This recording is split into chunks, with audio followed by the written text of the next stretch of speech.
It's not my fault. Certainty of death, small chance of success. What are we waiting for?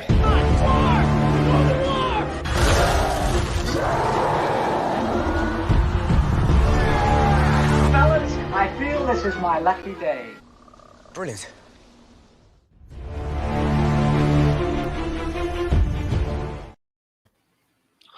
Hey, and welcome to another episode of Rankum. This is going to be a interesting topic because we're talking about the top 12 moments of the MCU. And I'm going to introduce the panel.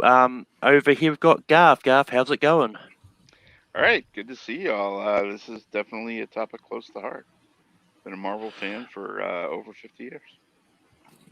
And next up we've got Pat. Pat, how's it going? Oh, it's going great. I love this topic, and I'm super excited to talk MCU moments. Next up we've got Mark. Mark, how's it going?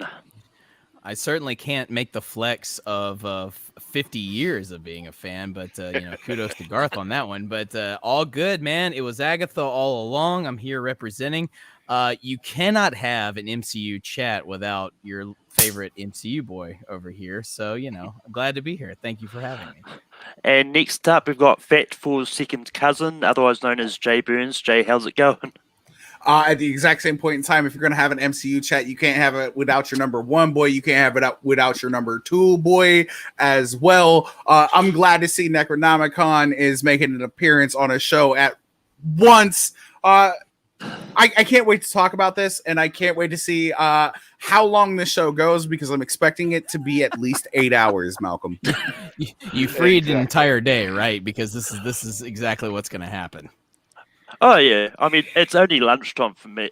Hey. So I got late night after this, and late night might be legitimately late night for everybody, which means it won't start until 3 a.m. because we'll still be here. Yeah, so I mean, eat hearty and buckle up, everybody. I mean, in the words of a certain person, I can do this all day. That's America's ass. But basically, what happens is we're going to go around. Everyone's going to nominate a moment that they think belongs on the top 12 list, and everyone else says yes or no to it. And yeah, and with this, what I'm counting with the MCU is it's all the movies, obviously, but also WandaVision, Falcon and the Winter Soldier, and the first and Loki, which is only episodes 1 to 4, but just want to give people a chance to see episode 5 just on the off chance you might not have seen it when it dropped. So no Loki. They've had 3 days. I mean, if you're wondering why I'm not including like Age of Shield and stuff, those are the ones that are more trickier when it comes to the chronological of MCU because they're really counted, but they're not counted. So it's just awkward. But with that being said, moving on, got Garth. Garth, what is your first moment you're going to bring up? All right. Well, it's kind of a clue here to the side of me. I'm going to go with Avengers Endgame when Cap wields Mjolnir. Nope. Pat, what do you say about Captain America wielding Mjolnir? I didn't even know we were starting with the big moments. We got to start with the big ones. If we don't start with the big ones, they're not going to make it. This is definitely a yes for me. This is a moment that made the entire theater erupt. When I went to go see this movie, it's something I've waited for the entirety of the MCU. It was on a checklist for me, so yeah, this is going to be 100% yes. Mark, what do you say about Captain America wielding Mjolnir? I mean, you got to give it to Garth right off the gate, just like throwing it. He's like, you know what? Enough of the BS. We're gonna get to it. You'll find that with this list that I personally made, and I'm sure it will account for how I vote for other movies. If a moment in the MCU made me audibly scream in the theater of excitement and nerddom, yeah, I'm that guy sometimes. Then it most certainly belongs on this list. And I'm gonna be real with you. This is the top. So yes, it's 100% yes. Everything that Pat said, I echo. Jay, what do you say about Captain America wielding Mjolnir? So are we doing 2 shows? Are we doing every moment from Avengers Endgame that made us do because We could do we that. could literally do 12 moments in a show and we can get that one out of the way real fast and then we can do the rest of them. Because this is the exact way that I look at it, and this is why I brought it up in the chat. And even Mark agreed with me a little bit earlier today. We can literally do a show on the moments in Endgame that made us do this. This is a moment in Endgame that deserves to be on the list. I think there's a moment in Endgame that makes this moment entirely possible. As much as I hate to say that, I'm still going to say yes, but I'm still going to bring up a moment. And this is why I didn't want there to be multiple moments from movies. Because it's literally just going to devolve into, okay, cool. What are the last 5 movies from phase 3 where we can go ahead and say this moment, this moment, this moment, this moment, this moment, and we're not going to get any of the smaller moments. I will say yes begrudgingly, but I will say I do have a moment that I think deserves to be here from this movie that's a little bit more emotionally poignant to the overall story. Yeah. As I said in the chat, I'm not officially going to cap it, but I am going to make sure that there's a diverse list here, and so I will call. So I will say if Endgame is coming up a lot, I will stop it. But that being said, I would have suggested this regardless. This is definitely a great moment. This is like even in New Zealand, reactions in movie theaters is not a thing. This is one that got a big reaction in the movie theater. They're not a thing in most movie theaters. It's a thing in movies. Yeah. Like nobody's just like, yeah, let's fucking go in fucking American movie theaters. Well, the only time anybody screams, yeah, let's fucking go. No, I'm not gonna make that joke. Never mind. Let's move on. Jesus Christ, I almost went dark there. Fuck. Yeah, I saw you going Holy dark. shit. I know let's what move you're on. getting at, Holy fuck. Yeah. But with that being said, Captain America wielding Mjolnir is the first one that's making this list. Pat, what is your first memory you're going to bring up? I'm going to counter that moment with a very intimate moment and the first Disney Plus moment on the list, which is going to be what is grief if not love persevering from WandaVision episode 8. And this whole scene to me, I think really ties together and builds upon the Vision and Wanda relationship like we haven't seen before in the MCU. And it starts out as this really aggressively honest depiction of depression and struggling with losing someone and how that feels. And then to have the Vision come in and hit this amazing line, it turns into this tender moment between the two. And it kind of really feels like this is where they fell in love, when we never got that moment in the MCU at all. I really enjoyed this moment. I enjoyed the dialogue, and I enjoyed this whole scene. I think it holds a lot of emotional weight. It meant a lot to a lot of people. Mark, what do you say about what is grief?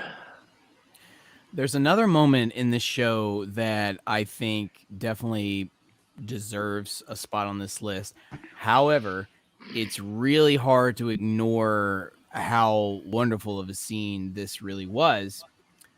And I would be remiss with myself if I just completely just threw it out with the garbage. I mean, this is probably the most popular moment of the show because that is a lie. What you wear on your shirt is the most popular moment of the show. That's the meme. Okay, stop. Fair enough. I'm saying this is the moment that resonated with so many people about the show, other than a catchy theme song. Okay. I'm talking about, as Pat said, the overarching story of these two people. My thing is, I think there is a moment in the show that is even more, slightly maybe, but even more powerful. And by that alone, I have to just kind of give this a no, with a caveat of it's still a great moment. Jay, what do you say about what is grief? What is grief but the passing of those that we love? This is an emotionally manipulative moment to me in a show where Vision isn't actually alive. I don't like this moment in the show. This is Wanda trying to cope with who she is and what she is going through and trying to pretend that she knows what Vision would say. I don't like I heard the inhalation. Did you have something that you wanted to say about it? No. No. I thought it came from Garth. Which I mean, oh no, I'm just I was like, breathe okay, heavy. okay. Oh no, I get it. As a big guy, trust me. I was like, oh no, Garth's ready to jump in. Okay, let's go ahead and let's do this verbal sparring match right now, Garth. No, I don't. I like this scene. I don't think that they're outside of episode 5 of Loki. I don't think that Falcon and the Winter Soldier, WandaVision, or Loki really has a moment that deserves to be in the top 12 moments of the MCU. And that's just me personally, so you know what my list already looks like. My list is movie moments. Marvel Cinematic Universe. TV shows, not necessarily cinematic in this context. To me, this would be a no. Yeah, I really like this moment. And yeah, it's one of those small moments that is really poignant as well as and it just it's one of those ones. I don't know how to explain it, but it's just really good at capturing you. I'm going to give it a yes and leave it up to Garth. Garth, what do you say about what is grief? All right. Well, I gotta say that if any of the TV show moments make it to this top 12 list, for WandaVision, this isn't the one I'd go with. It's a very sweet moment, very wonderful moment, but I'm sort of biased just name alone as so I got some other moments from other TV shows that I think should make the list. So what is grief does not make this list, and we move on to Mark. Well, I had another one in mind, but I think now's as good a time as any to just get it out of the way. So let's do this. You talk about moments of the MCU, and what is cinematic if not entertainment on your TV? No. So I'm going to go with a moment from the Falcon and the Winter Soldier. And, because of Jay's reasoning from the last one, I'm sure he'll go ahead and go to no. But here's what this is my moment. The moment where James Buchanan Barnes realizes he is free of the Winter Soldier programming. It is the moment where he is in Wakanda. He is with Io, and she's delivering the key words in Russian that trigger him into transforming into the cold, mindless mercenary that we know as the Winter Soldier. All this time, he's had these words in his brain. Bucky has been in and out of consciousness, so to speak, as who he is, all because of these trigger words that send him back into Winter Soldier mode. And because of Wakanda's technology, they have rid him of this, let's call it a curse, if you will, a brain curse. And the moment of him saying it's not going to work because it's never worked before. And she assures him she's not going to let him hurt anyone. She says the words confidently. He is struggling because he knows at any moment he's going to lose it. He's going to turn on her. He's going to go into Winter Soldier mode, and he doesn't. And he realizes the relief in his face and the tears that fall down his face when she says, "You are free."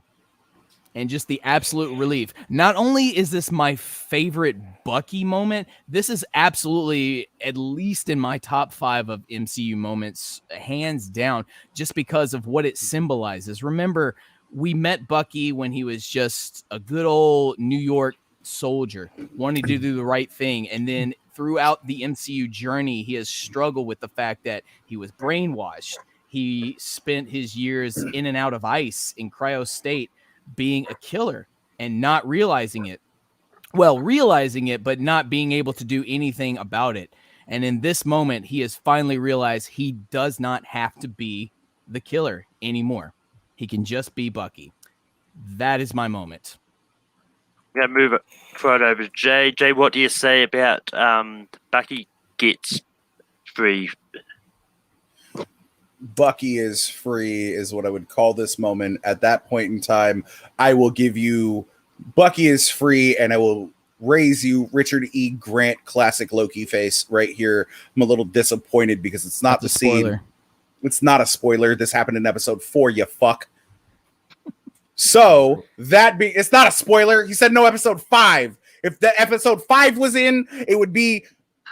I'm not gonna go there because it would be a spoiler. It wasn't. No, it wasn't. It was literally episode 4. It's the end credit scene. Yeah. Of the end of 4. you're right. Get the fuck out of here. No, I'm kidding. Yeah, I love you, buddy. exactly. I'm I love like, you, baby. no, dude. On the I love list, you, baby. No,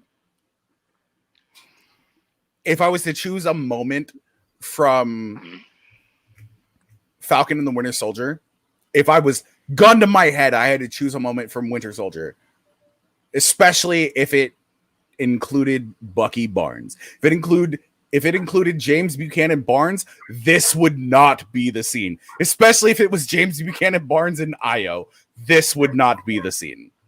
This is gonna be a no from me. And I get why it's special. I get why it's resonant to a lot of people. This wouldn't be my scene from the show. This is gonna be a no for me.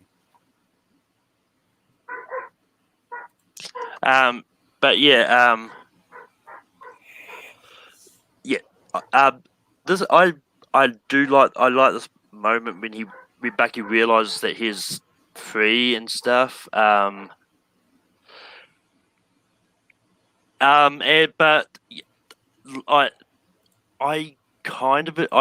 did enjoy Falcon and Soldier. It's like if I was to rank the series with the movies, it'll be really low on my list. I wasn't into it as I wanted to. I'm going to say no, but this is probably close to the top 12 for me. But Garth, what do you say about Bucky realizes he is free? Yeah, I agree that this is a very powerful moment in Bucky's life. Finally being free of, he's been in and out of hibernation for decades, for 60, 70 years. So to finally be free of that programming is an amazing moment. It gives him his individuality and shows that he's his own man now and can find his own path and redeem for his mistakes. But for the top 12 list, I think it's just shy of the 12 for me. I gotta say no. Pat, what would you have said about this moment from Falcon? I personally love this moment. It really was amazing to watch it for the first time. And I do think it's a very powerful scene, especially if you've been on Bucky's journey and you've watched the Cap films as many times as I have. But it's not. I would say it's not the most inspirational scene of the series for me. It's not the most powerful scene in this series for me. As much as I love it, it would have been a no from me too. But I do really love the scene. You're all insane. But with that, going to move over to Jay. Jay, what is the first movie you're going to bring up? So, I just want to point out in the chat real fast, Malcolm, you misspelled Mjolnir. That being said, my moment, the only reason I bring it up is because my moment does involve Mjolnir. Again, okay. And it is, I'm still worthy. Because without this moment, when Thor goes back in time, you don't have Captain America's moment of wielding Mjolnir in that final fight. You don't have this heartfelt goodbye between Thor from the future getting to actually talk to his mother.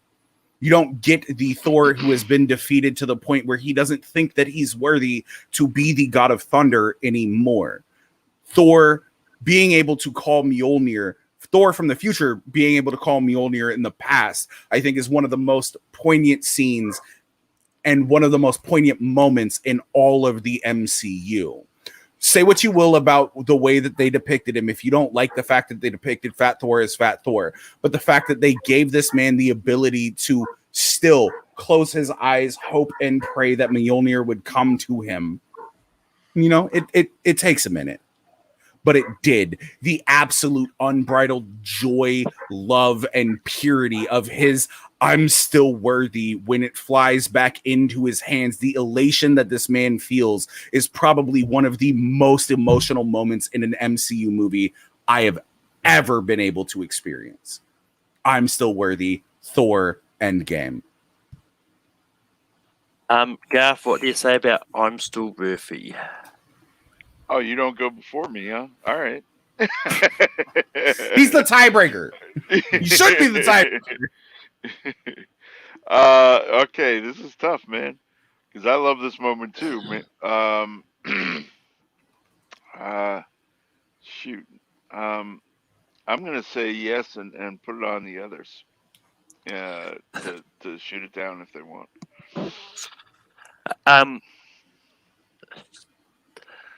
But yeah, I mean, I honestly forgot I was going next anyway. But anyway, but It's in a circle, Malcolm. How did you forget? Yeah. I was like, all right, skip yourself. All right. No, honestly, I skipped myself because I was still processing it myself. But with that, I do like this moment from Endgame. You wouldn't have the first moment we have on this list without this moment. Hey, you already said your piece. I'm just saying. I just need to reiterate that. Calm down, Agatha. I mean, while like I agree with Jay on that point, I like this moment, but and honestly, we could probably do a top 12 moments involving Mjolnir. Ooh. But with that being said, I'm gonna say no. But there's still two people left to make a judgment on this. Pat, what do you say about I'm Still Worthy from Endgame? First, I want to say that I love what they did with Thor in Endgame. I didn't mind the Fat Thor at all. I thought it was great. I love. I'm his second cousin. I'll relay that message. I love that he was still worthy. I love that he didn't automatically become Ripped Hemsworth in the final battle after calling the lightning down. He was swear still to God, if you say "but," I'm gonna fucking fly to wherever you are. Chubby guy, still fighting the good fight, still showing that he could be a hero just like everyone else. But I do think that there is one. If we're only gonna put like one more moment from Endgame on this list, there is one. I swear to God, if you say "on your left," we're fighting. No, it's not on your left. There is one moment from Endgame that I feel like belongs on this list in regards to importance for the MCU as a franchise. So I'm gonna have to say no. You could literally find that line in the first movie in the MCU. Don't go there. Don't give me that shit. That being said, Mark, it's on you. Does this moment make the list? I legitimately get mad at people that are upset at Thor's condition in this movie. It's like he's grieving. Trauma does that to you, bro. Yeah, it's just like what the hell is wrong with all of you? It's like you think just because he's God of Thunder that he can't go through some shit like that? God of Thunder thighs. Get out of here. I mean, for sure. That sounds like a joke that could have worked in the movie. But anyway, MCU, hire me. It's true. I mean, I echo everything Jay says, man. Just this is a powerful moment, and it's good for Thor's journey. It really is. There's something to be said about the fact that future Thor can still hope that he can. The fact that he's already established right before this scene that he cannot face even Jane Foster, and he couldn't face his mother either until she snuck up on him. And he was forced to do it. He just could not confront I'm born of the witches, truth of boy. It. Yeah, and then the fact that he allowed himself to hope that maybe Mjolnir could come to him is awesome. That being said, I also agree with Pat, and there's this moment I don't think deserves to be on the top 12, and I'm sorry, Jay, but that's the way it is. I get it. It's because I said no. It's because I said no to Bucky, isn't it? This is the more important moment than Captain America wielding Mjolnir, because without this moment, Captain America wouldn't be able to wield Mjolnir. This is I get it. It has Don't worry. nothing to Don't it has worry. nothing to do with Cap. That's the thing. Like that's my closing argument is like this has nothing to do with Cap. So this is Thor's thing. It's literally on my honorable mentions. We're gonna have to get you guys a couple counseling after this. I mean, Richard E. Grant classic Loki face right now. but that being said, it's on me. Next, I'm going to go back a long way for this one. I swear to God. But oddly enough, it's still involving Mjolnir. I'm going for the party scene at the beginning of Age of Ultron, where everyone is trying to change the name of this list. where everyone is trying to lift Mjolnir. This is just an entertaining scene, and just seeing Thor's reaction at when Captain America almost lifted up at that point, and that's the moment he realized that Captain America will probably be able to do it eventually, because, like, as you remember from when he got it in Endgames, like, Thor's like, I knew it in that moment. But just seeing how everyone tried doing it in their own way, then Black Widow just like, yeah, I don't need to know that. Maybe she should have tried. They might have been able to get the Soul Stone. But with that being said, Garth, what do you say about the party scene from Age of Ultron? Yeah, this is on my very long list, and it's a fun scene. I saw Garth turn his page. I did. I was like, I saw Garth turn his I page. have this. My man's got like 57 moments from the MCU. I did. Yeah, I went a little overboard, but no, it's fine. I get it. Yeah. I only have 30 moments, bro. yeah. I only have 30 moments. I went with the most heartfelt first, but I got 31, so I didn't do that bad more. But yeah, this is a great moment. I like, because in the comics it did happen that he was one of the first people to, ordinary Joes to prove himself worthy and pick up Mjolnir, and everyone was like, what the? So the fact that it just shifted a little with Steve, it was like, oh, wait, are we gonna? And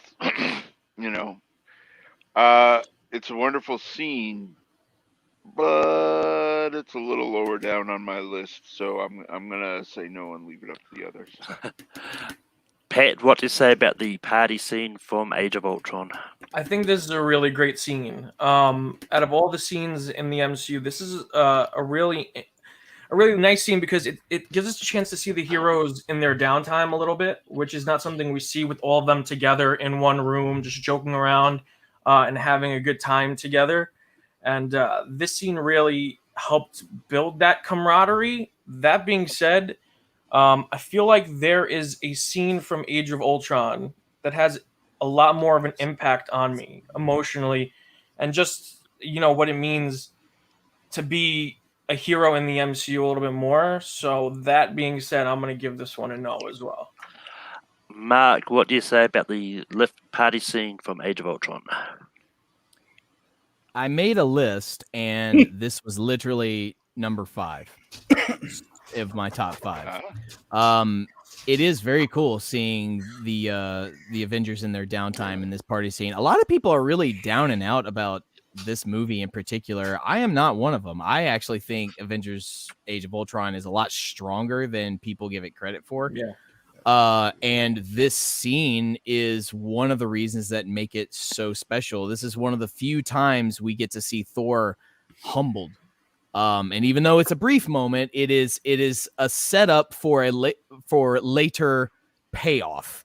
and boy did it pay off. We've already mentioned it, so I could, I could not include the aforementioned scene that we voted in earlier without including this one, which was the setup. Also, it's just fun seeing the Avengers just sort of relax and chill and party. That whole party sequence is awesome, but specifically this, where I call it the after party because everyone else is left and it's just the main core dudes. It's with definitely Rhodey the and after Helen party. Joe. Yes, the after party. Yeah. I love this scene. I love what it does. I love that everyone or most everyone give Mjolnir a try just to see. And Cap is the only one who can make it budge. And the theory is he could have lifted it. He chose not to. It's called head cannon, sir. Yeah, exactly. So this is 100% a yes for me. Jay, it's on you. Does this scene make the list? Well, Malcolm, I'm just gonna go ahead and say this right now. We had a random match last week where one person here was supposed to be there. They couldn't make it. So I want to go ahead and give them a quote from that random match for Dragon Ball Z Abridged and Hellsing Ultimate Abridged. You done goofed. This ain't the moment from Age of Ultron, bruv. It's really not. I don't hate this scene. I can literally think of 3 scenes in this movie that I would like more than this one. And it's the only scene that we get in the movie where they start working on that camaraderie. But that doesn't mean that it's the only thing that's there. It's the only thing that we see. But they've already built up this relationship with each other at this point. It's just, it's literally, it's not mental gymnastics. It's literally just a logical point. They're all there. They're all having a good time. I like the fact that Steve Rogers makes Mjolnir move. Everybody loves the headcanon where at that point in time, Steve Rogers still could have lifted it.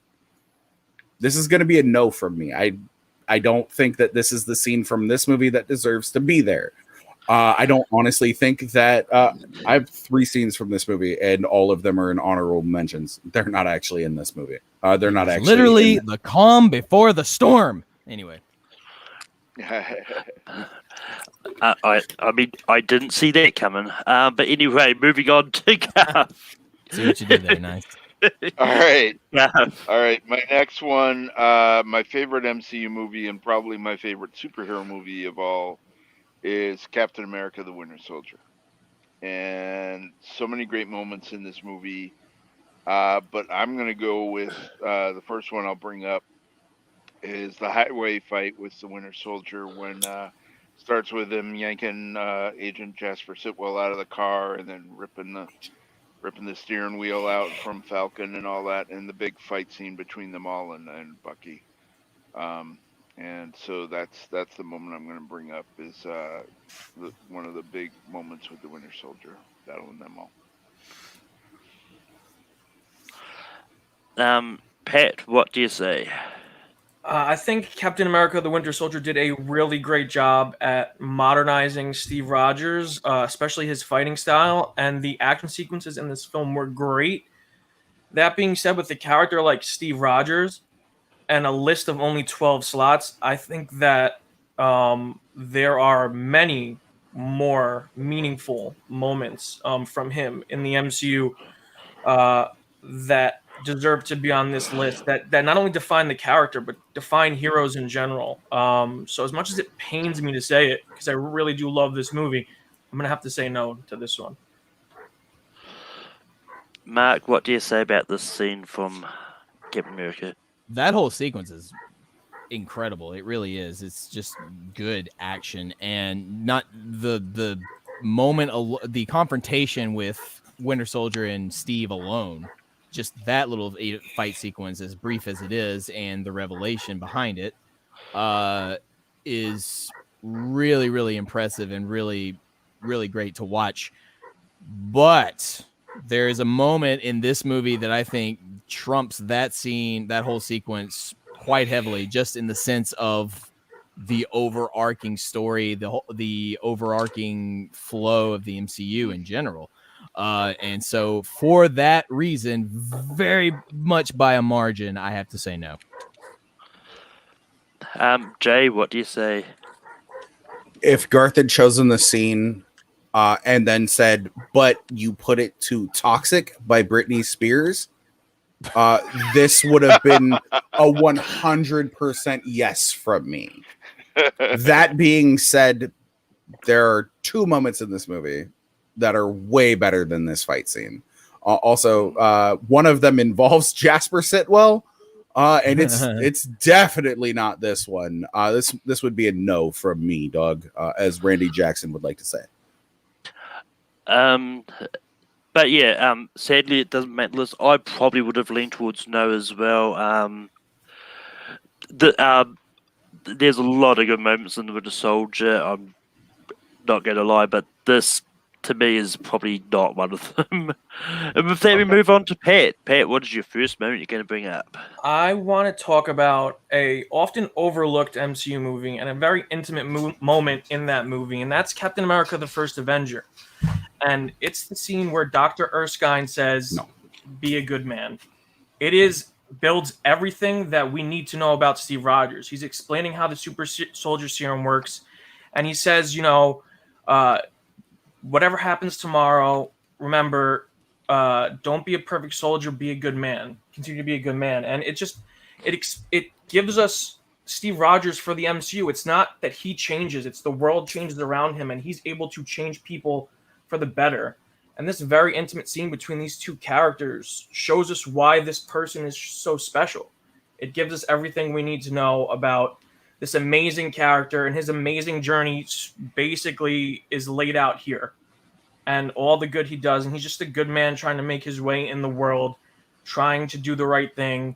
And at the end of the day, he finds himself some happiness. But this moment is super impactful for me, and I think it's one of the best moments in the MCU, hands down. Mark, what do you say about Be a Good Man? You nearly had me, Pat. You nearly had me. You mentioned the movie that I think is an absolute gem in the MCU, and not enough people give it credit. I absolutely 100% agree with that. But you did not pick the scene I was hoping you would pick. This is a great moment, and I understand the impact. I really do. And I do love it. But this is just, as Jay would say, this ain't the one, dog. It's close, but it ain't the one. So damn it. It pains me, but I have to say no. Jay, what do you say about Be a Good Man? I say we saw this in an earlier movie in Phase 1, and it was a little bit more impactful there than it was here. Don't get me wrong. I love Abraham Erskine. I love Stanley 2 Chainz in this role. As a matter of fact, he does a great job in like 20 minutes of screen time making himself known as this dude. Mm-hmm. Not the moment from this movie that I would choose. This is going to be a no from me. I will, however, say that this moment is in my honorable mentions for this movie. Not the one that I chose from this movie, though. Mm-hmm. But yeah, I thought this is a good moment. But I also would have leaned towards no on this as well. Just for the same reasons everyone said. But with that, we move over to Mark. Mark, what is your next moment? You didn't give Garth a chance to say his piece. Yeah, I mean, Garth, would you have said yes? Not for this one. I agree with everyone else. I love the Tooch. I love him as Erskine. Tooch. I love Cap. Tooch.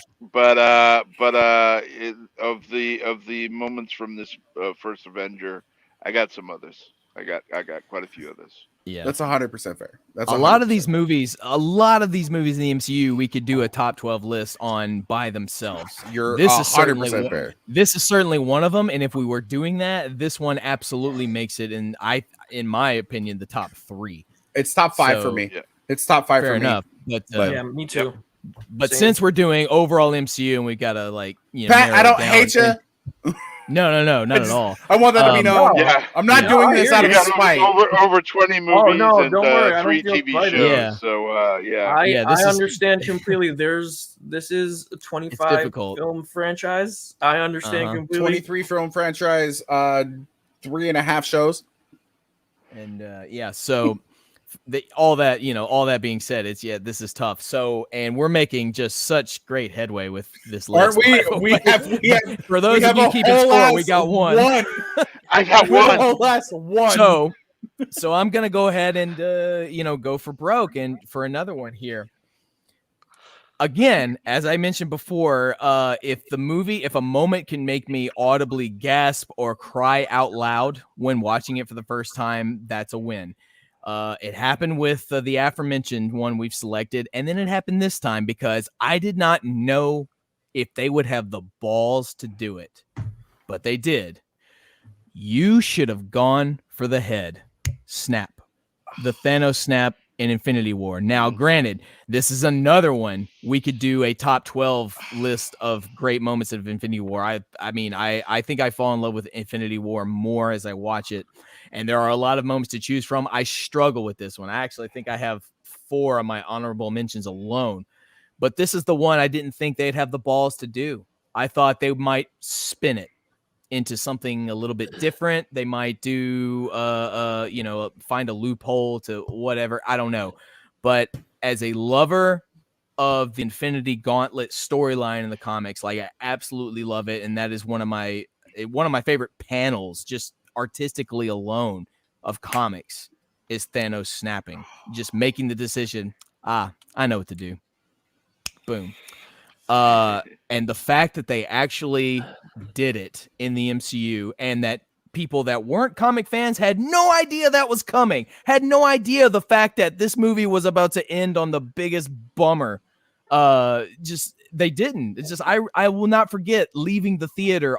I saw this movie several times in the theater. I saw this movie on opening day. Me too. Yeah. And every time I left, there were so many people pissed off and sad because they're like, how are you going to end the movie like what are you doing? What? Why It was would you do that? literally called part 1 for the longest time. Like, what? But you have to remember, we are a specific group of people that follow this news very carefully. The modern large audience does not. They don't give a shit. They just want to go see a movie and be entertained by it. This movie broke their hearts, and it was because Thanos won with the snap. So I gotta, we're going for big moments here because our list is our is lists not are building. nowhere near Yeah, dwindling. it's not Don't building. even go so there. I have to go for the big moments, and it is you should have gone for the head snap. Thanos wins. Infinity War. Go. Jay, what do you say about the snap? Well, seeing as we didn't all agree to the fact that we should only choose one moment per fucking movie, which I agreed.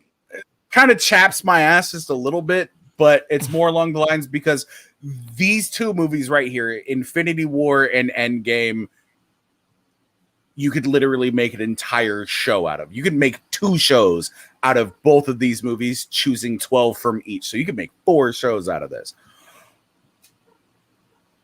Not the most impactful. And you're right. That's me looking at it from a comics fan perspective. That's me looking at it from an individual who has seen where the MCU is going and knowing that this is the part 1 of a 2-part movie. That being said, as begrudging as it is, I will say yes to this moment. Oh, okay. There you go. I will say yes to this moment. No, and it hurts because I have literally tried to design my list where I don't have multiple moments from every movie, and this isn't the moment from this movie that I would have chosen. I'm still going to say it. I might not say it here, but I will still say it. This is a yes from me. This entire battle in Wakanda up until the moment where Thanos hits you with the snap. It's gold to me. You struck fucking gold. I really like this moment. but this is Han Solo dying in The Force Awakens. You can call this from a fucking mile away. It's a yes for me. Yeah, this is one. This like when I was definitely thinking about this myself. The snap is definitely on my list. I'm saying yes regardless. But this is one that I got to this because I thought of a specific moment in this moment, which is why it's like, because the snap itself is a few moments in one moment. Because the one I would have gone to would be the Peter Parker and Tony Stark interaction in the inside this moment, which is why I made a decision for my list. The snap it counts as one moment. So the snap makes this list. Garth, what would you have said? Heck yeah, this is actually number 4 on my list. I with regards to what Mark said about, like the general public didn't know the story, but any comics fans did, is that we, a bunch of us, bought tickets, our comic store got together, and it was comic book store, people and staff and family. So it was wonderful to see the wives and kids of the employees, not know anything. And the kids were crying. We left the movie, and the kids are like, "But they turned to dust. What the?" And the parents are explaining, "No, it'll be okay." It's just a very powerful moment, and especially the line, "You should have gone for the head." And later he gets his chance. So it's one of those moments that's it's just part of the MCU. It affects everything down the line, because people were gone for years. It wasn't like an instant. They didn't solve it within a week. They didn't solve it within a month. It was years before people came back. So it was a devastating moment, and yeah, definitely yes. And Pat, what would you said about the snap? For the sake of time and because most of the things were already said of what I would have said already, this would have been a yes, 100%. Jay, what is your next moment you're going to bring up? I just really want to preface this with the quote. Loki, I thought the world of you. I thought we were going to fight side by side forever. But at the end of the day, you're you, I'm me. It starts the get help scene in Thor Ragnarok. This entire heartfelt scene between these two that know that they are finally branching off is probably one of the best moments that Thor and Loki have ever had together. And the fact that it ends with get help. Let's do get help. I don't want to do get help. It's embarrassing. Not for me. Like, this scene right here is the one. This moment, this entire elevator ride of a moment between two brothers who know that they are no longer going to be as close as they once were, not only brings about this estranged loss between the two of them, even though they're both still there, but the fact that it ends on such a comedic moment, it's the elevator scene in Ragnarok.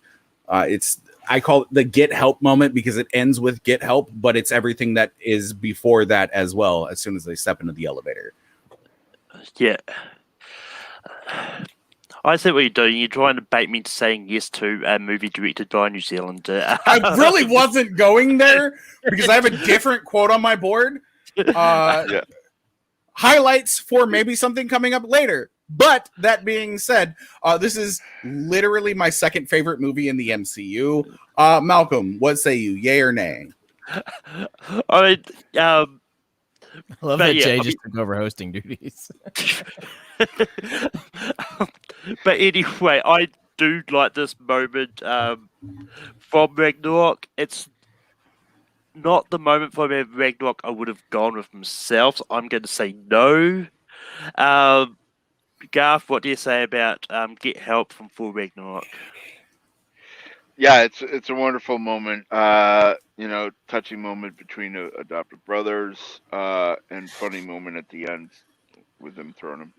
However, I've got a few other scenes from that movie that I'd prefer make the list. So I'm going to say no and leave it up to the others.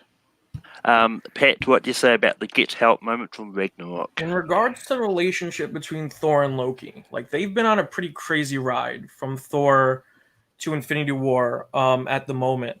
And those moments have seemed to be coming at like breakneck speed. We go from Loki betraying Thor and right into the Avengers, into the Dark World, and then into Ragnarok. And this moment between them is extremely powerful, especially if you have a brother, you have someone that's like a brother to you.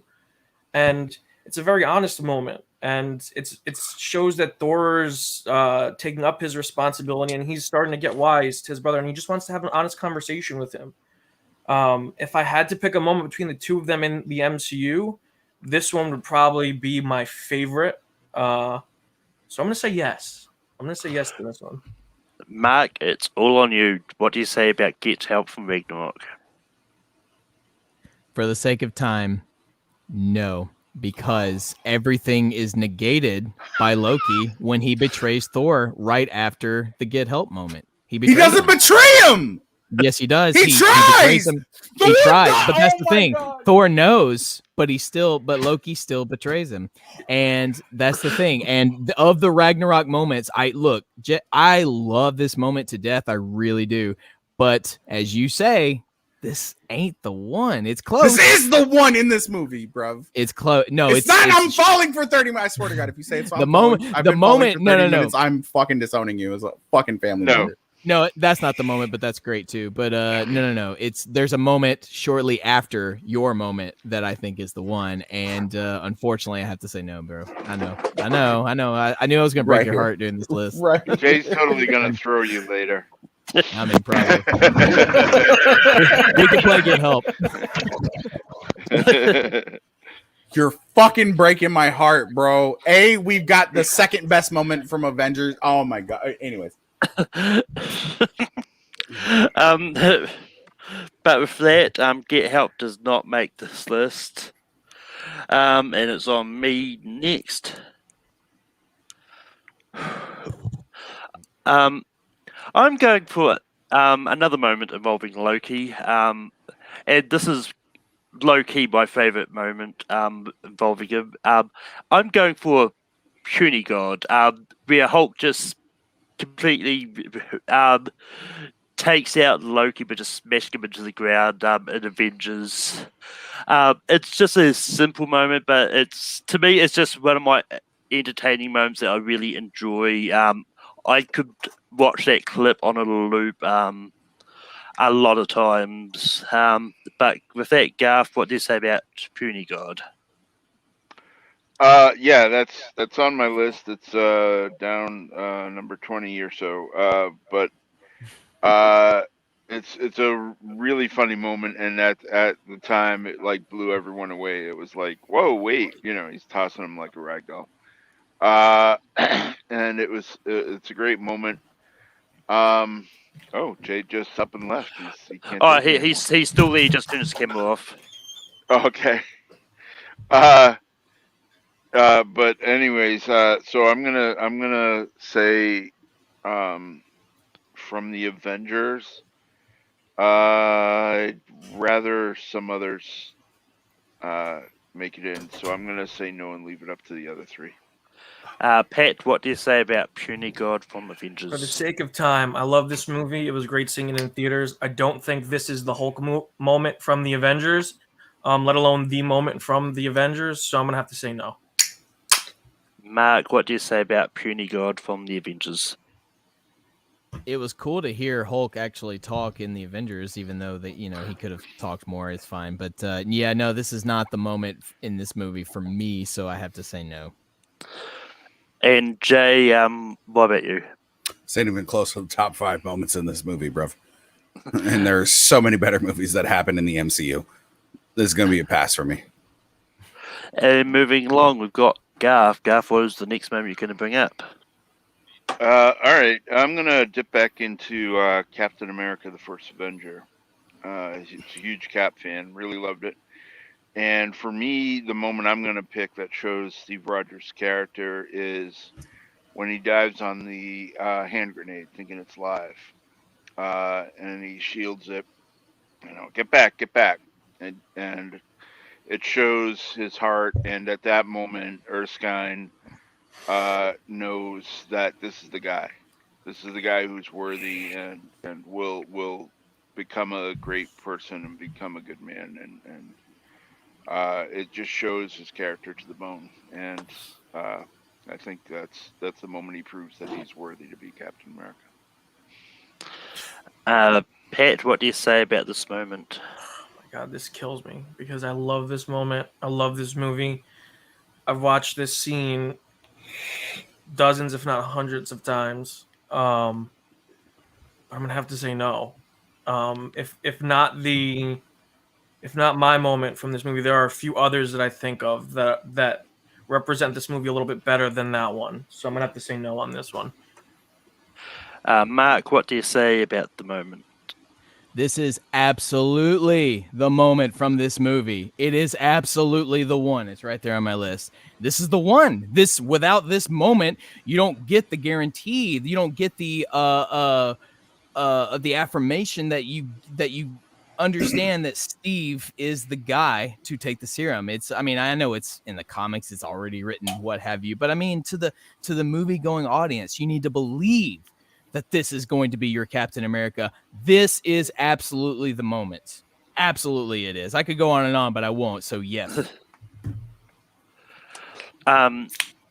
Jay, what do you say about this moment? This ain't the moment from the movie, bruv. It's oh not. My God. Hold on. Hear me out here. This isn't a dick measuring contest. This isn't anything other than Chester Phillips saying it's not science that's going to win this. It's men, and him trying to prove the point. Erskine already knew that it was Rogers at this point in time. Erskine knew it when he was the one who said, yeah, we'll go ahead and we'll screen him again, even though he's been failed 4 fucking times since then. When they were at the Stark Expo. This ain't the moment from the movie, bruv. This is the moment where everybody knew that he was Captain America. There's a difference there. This ain't the best moment from this movie, though. And this isn't the moment that I would choose from this movie. That's going to be a no from me. I want a divorce. That's fine. You signed the prenup. We'll get Christina in to do marriage counselling for you too.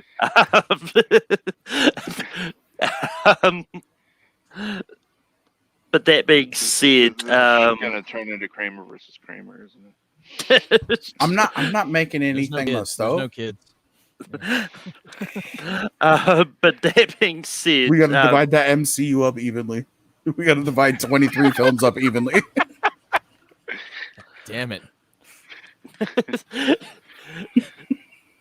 that being said, I do like this moment a lot, but I'm also going to say no to this, as much as it pains me, because there's a few other Captain America moments that I do like more than this one. And with that, we send it over to Pat for his next moment. I want to bring up a moment from a Captain America movie, but not involving Captain America. And I want to talk about Queens, aka Peter meeting Tony Stark for the first time from Captain America Civil War. It's this interplay between the two characters. And really, it's that one statement that Peter makes where he talks about where he gives the great power, with great power comes great responsibility speech without saying it. And Tony really asks him why he's doing it. And it's just this really tender, honest moment with this character we've seen 5 times already before that from Sony. And this is the way that the MCU introduces him to us. And I think it's a really great way to give us this character. And as a comic book fan, I immediately felt like this was the Peter Parker that I've been reading in the comic books. So I love this scene, and I wanted to throw it out there. Mark, what do you say about Peter meeting Tony for the first time? Peter meeting Yeah, Meaning it's Tony, it's yeah. it's like when it flashes Queens. That's why I said Queens. Okay. Yeah. Peter Yeah. meaning Tony. So The I speech. Yeah. love this scene, and it's great. It's great to see the interaction finally after all this time. It would have been so much better if they hadn't teased Spider-Man in the trailer. I know why they did it from a marketing standpoint, and boy, oh boy, was I all the hype in the world when the Underoos moment happened. But it would have made such a humongous, much more of a humongous impact for me personally. Of Civil War, and Civil War was my favorite movie for a long time, and of the MCU, and begrudgingly I have to say no to this moment. I love this moment so much, I really do. But of that movie, of the moments, this isn't the one for me. Jay, what do you say about Peter meeting Tony for the first time? I don't even have to say begrudgingly. This isn't even close to the best moment in this movie, and this is a no from me. Underoos would have been a better moment in this movie from me. This is a hard no, and I love this movie. Yeah, I mean, I agree with what Mark said, that this moment would have been more impactful if they had not teased Spider-Man in the trailers. But that being said, when they teased Spider-Man in the trailers, I had no idea how much of Spider-Man we were going to get and to what capacity. Because it's one of those ones where we know that could be the only time we saw Spider-Man was in the big battle. But I really like this moment of Tony going to meet Peter and talking to this kid. I'm going to be mean and say yes and make Garth be the deciding. Wow. All right. Well, and with regards to the trailers, if you remember, the first trailers didn't have Spider-Man or Black Panther. They didn't have them in it. They had them in. They had them digitally out. They had a bunch of fake trailers, like sort of like for Infinity War, where they had them all running with the Hulk there. So it was one of those fake ones where they didn't have Spider-Man initially, and then later trailers did. But nonetheless, for this movie, way more powerful scenes, and also I gotta admit, I find it a bit. Tony Stark is a flirter and he's a suave guy, but him flirting with Aunt May when he's engaged to Pepper, I'm like, dude, come on. They weren't together. So yeah, that's. Oh, they were. Yeah, they were taking a break. Yeah, they were taking a break. Oh, all right. What do you got to do? You got to pivot. Pivot. Well, yeah, exactly. Now I'm thinking of Friends. It's like, even if they were on a break, it was still kind of. Anyways, we're not going to argue, Ross. But yeah, no, this is a no from me. Sorry. But with that, we can move on to Mark. Man, there's so many moments that I want to bring up, but it's like, which one? Because I mean, this list, if we're gonna be here a while, you gotta love the fact that we've been here an hour and we have two. We have two, yeah, exactly. I am going with 6 more hours. Yeah, we warned you. 6 more hours in a movie. Yeah, buckle up, you guys. I'm going to go with a moment from a movie that I'm not sure. I know a lot of people like, but I don't think it's highly regarded. And personally, I really, really love it. And I'm going with the movie Doctor Strange, where we get introduced to the mystical world, the magic world, as it were. Dormammu, I've come to bargain. The sequence of the time loop. There are many great moments of Doctor Strange, but Jay, that this is the one, bro. There's some great moments in this movie. I really do love it. I saw this in the IMAX theater the first time when it premiered, and that was an unbelievable experience. And I wasn't even under the influence, if you can believe it, and I still tripped out. Great visuals. I got the Doctor Strange movie that I wanted. And I could not have guessed or anticipated that this is how Steven would have thwarted Dormammu for this first movie. I wouldn't have thought of it. And just the sequences of him putting Dormammu in a time loop and dying over and over and over again. And we don't even know. We don't even know how many times Steven was stuck in that loop. only that eventually Dormammu had enough. For all we know, he did that, 6 million different times, maybe 14 million, if you will. But I love that Steven endured it. I love that we get to see this moment over and over again in different various ways, and the confusion of Dormammu, the fact that Steven was able to trick this interdimensional being. It's a great pinpoint into a movie that I think was really great. And so that's my moment. The Dormammu, I've come to bargain. Jay, what do you say about Dormammu? I've come to bargain. He didn't trick Dormammu at all whatsoever. He literally just sat there and kept rewinding time. That's not tricking them. That's literally beating them down. That's a James Bond tactic. 50 no's and a yes is still a yes. That doesn't mean that it's a...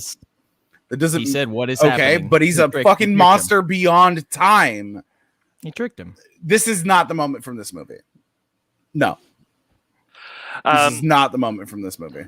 You're a crazy person. I am not. It's literally one dude talking to himself, making a funny voice. If I wanted that, I would just watch that scene where Gollum talks to himself in the fucking Forgotten Pools. Those are two different people. Boom! Drop the mic.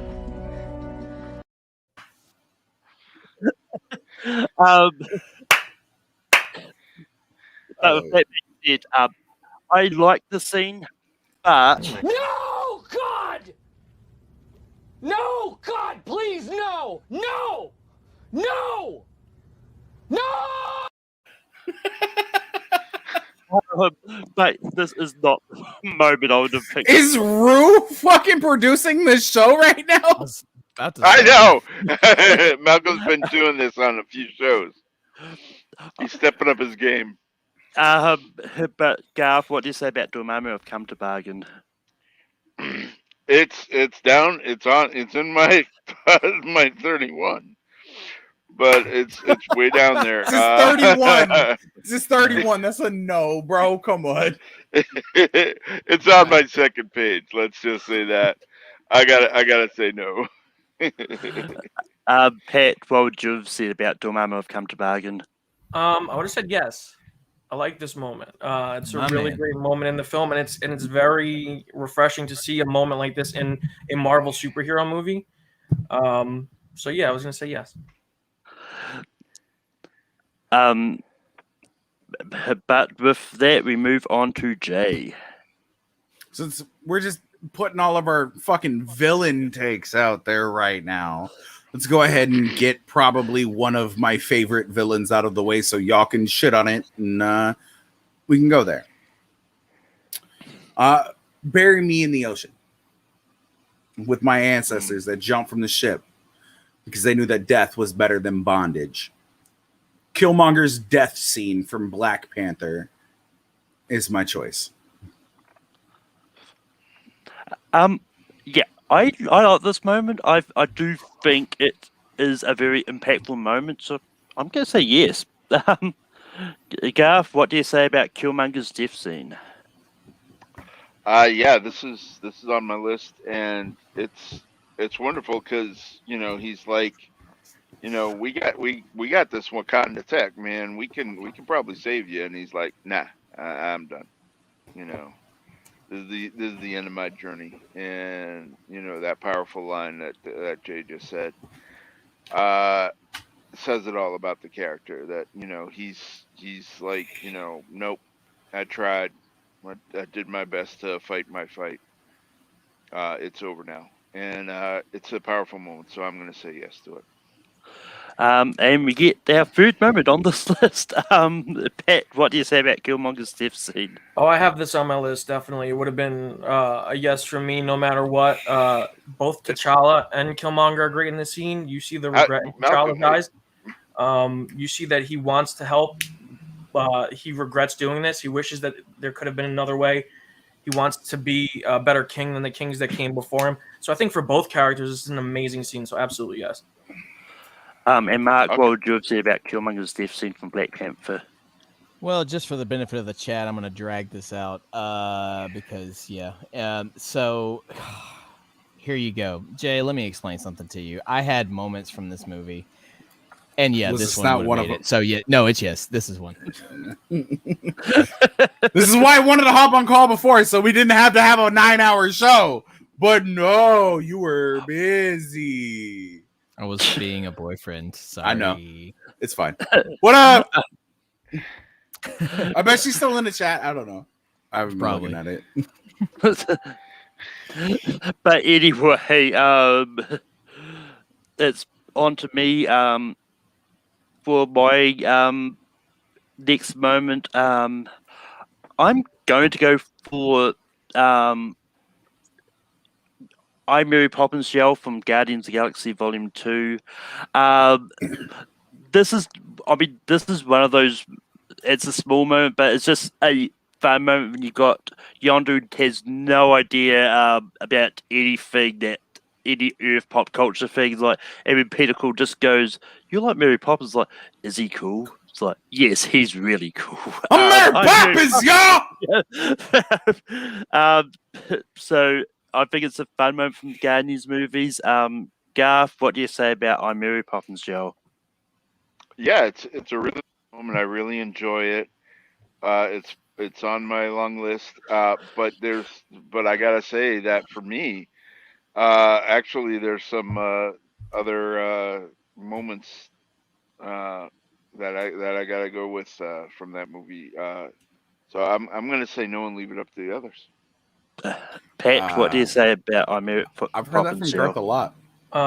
As fun as this moment is, I don't think any moments from this movie would make my top 12 personally. So just to be quick, I'm just gonna say no. I'm sorry. Mark, what do you say about I'm Mary Poppins, Joe? You picked the wrong Yondu moment, bro. That's the problem. But I do love this moment, but no, it's a no. It's the wrong one. Jay, what would you have said about this moment? No, this is the right one. Y'all made the wrong decision. This is the moment of Yondu in this movie.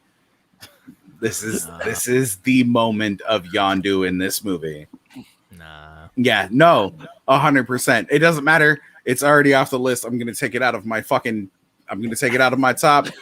That being said, I'm now going to go ahead and move some of my honorable mentions into my actual list since y'all want to fuck around and find out. Let's go ahead and play this game. It's on now. Garth, what is your next moment? All right. I'm going to go with a moment that was briefly brought up before. And that's going to be from Captain America Civil War. And that's going to be the airport battle at Leipzig. I had to write it down. Leipzig Hall Airport in Skiditz, Saxony, Germany. Where they first meet up. Spider-Man's first appearance, grabbing as Spider-Man grabbing Cap's shield and all that, the Underoos and all that, and then the big ass battle with them all duking it out and big ass battle with 12 big. people. Yep. Big ass battle. Pat, what do you say about the airport battle from Civil War? I think at the time, as a comic book fan, this was super impactful to see all these characters doing their own thing all at once at the same time in the same setting. I think it's lost a little bit with all the movies that came out after it. There's a lot of good small moments in Civil War.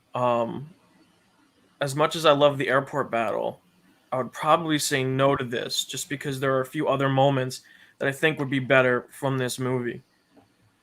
So that's a no. Mark, what do you say about the airport battle from Civil War? Well, I condensed it because there are moments within the battle itself that you could choose from, and that's what I kind of did. But for the sake of everything, all things being equal, I'm going to go ahead and say yes, with a caveat of I would have chosen something more specific. But the battle itself, and as Pat said, at the time, this was like that was crazy. That was a crazy moment with all those guys on the screen together duking it out. It was impactful, I thought. So yeah, I'll say yes. Jay, what do you say about the airport battle from Civil War? I say, oh no, Mark, why aren't you drinking Coors Seltzer? Don't you want to save the rivers? I'm out. I ran out. No, I'm kidding. Not the scene from this movie that I would choose. This entire fight scene is underwhelming as shit. Not even just as a comic book fan. This entire airport fight scene, underwhelming. Wouldn't have been my choice. Okay.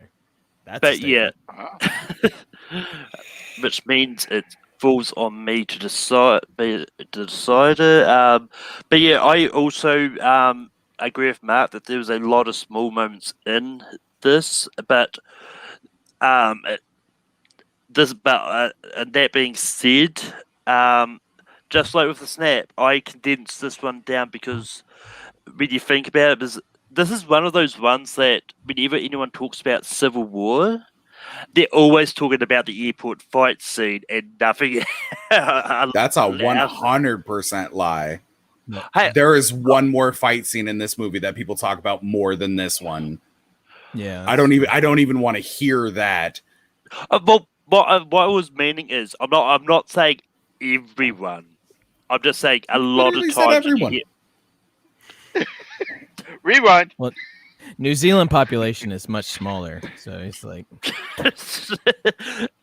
Exactly. But anyway, like most people, when they talk about Civil War, they're always either talking about the airport battle or the one that Jay is referring to later on. I'm going to say yes, the airport battle. It makes the list. Wrong with fight that- scene to make the list for this movie. And with that being said, we move over to Pat. You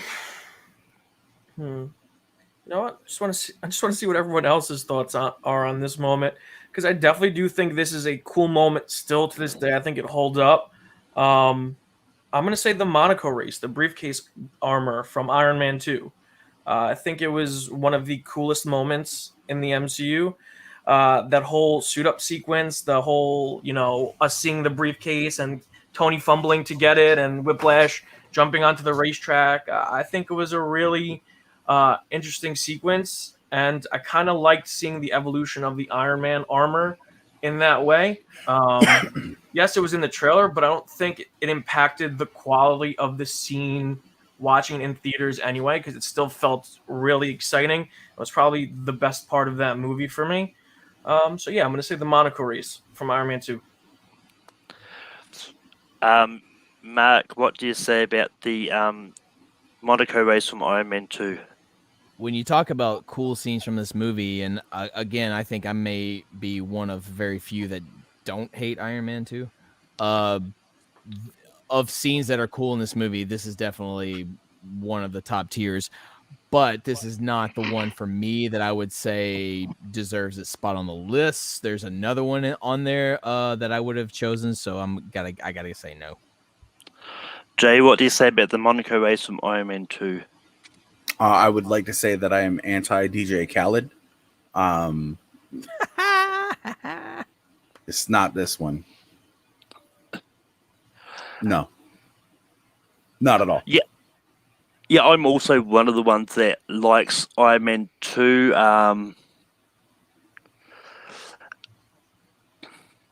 But I'm also going to say no to this. This is a very close one for me, but it's not that high up for me. Garth, what would you have said about the Monaco Race? Yeah, I would have said no as well. It's not one of my moments from that movie. This movie didn't even make an honorable mention. There's no moment from Iron Man 2 that made my list. And that's not me trying to sound like an asshole. It's just Iron Man 2 and Iron Man 3 really didn't have moments that I thought were memorable in the MCU. We don't speak about that last one. Yeah, we don't talk about that Christmas movie. That's fine. No. And with that, we move on to Mark. Mark, what do you say about? Yeah, moving right along in this list. This is getting tough, you guys. So I'm It's gonna not. go ahead. I'm gonna throw this one out here. With 3 simple words. We are Groot. Groot saves the Guardians as the Dark Aster is plummeting down on Xandar. The music swells. Tyler Bates' score, which I honestly think is a little underappreciated. It's a really good score. And Groot utilizing his power in a way that, I mean, we only kind of get to see throughout the movie, but we get to see him realize that they're all going to die unless he manages to think of something. And the one thing he can think of is to make a giant stick ball, a tree ball, if you will, to protect his friends, his new friends that he never had before. He would never have because, you know, Rocket's kind of a dick to him the whole movie, so he's just kind of stuck. But now he's got these people. They formed a bond, a camaraderie. They're doing this mission together. And the best course of action to ensure that they survive and finish the mission is to sacrifice himself. And we will never get that particular, according to James Gunn, we will never get that iteration of Groot ever again. And so Groot sacrifice, we are Groot. He learns 2 new words throughout the movie. That's pretty cool, right? There you go. That's my moment from Guardians of the Galaxy. Jay, what do you say about the "We Are Groot" moment from Guardians? I'm Groot. Sounds like a yes to me. That's me, Groot. I am Steve Rogers.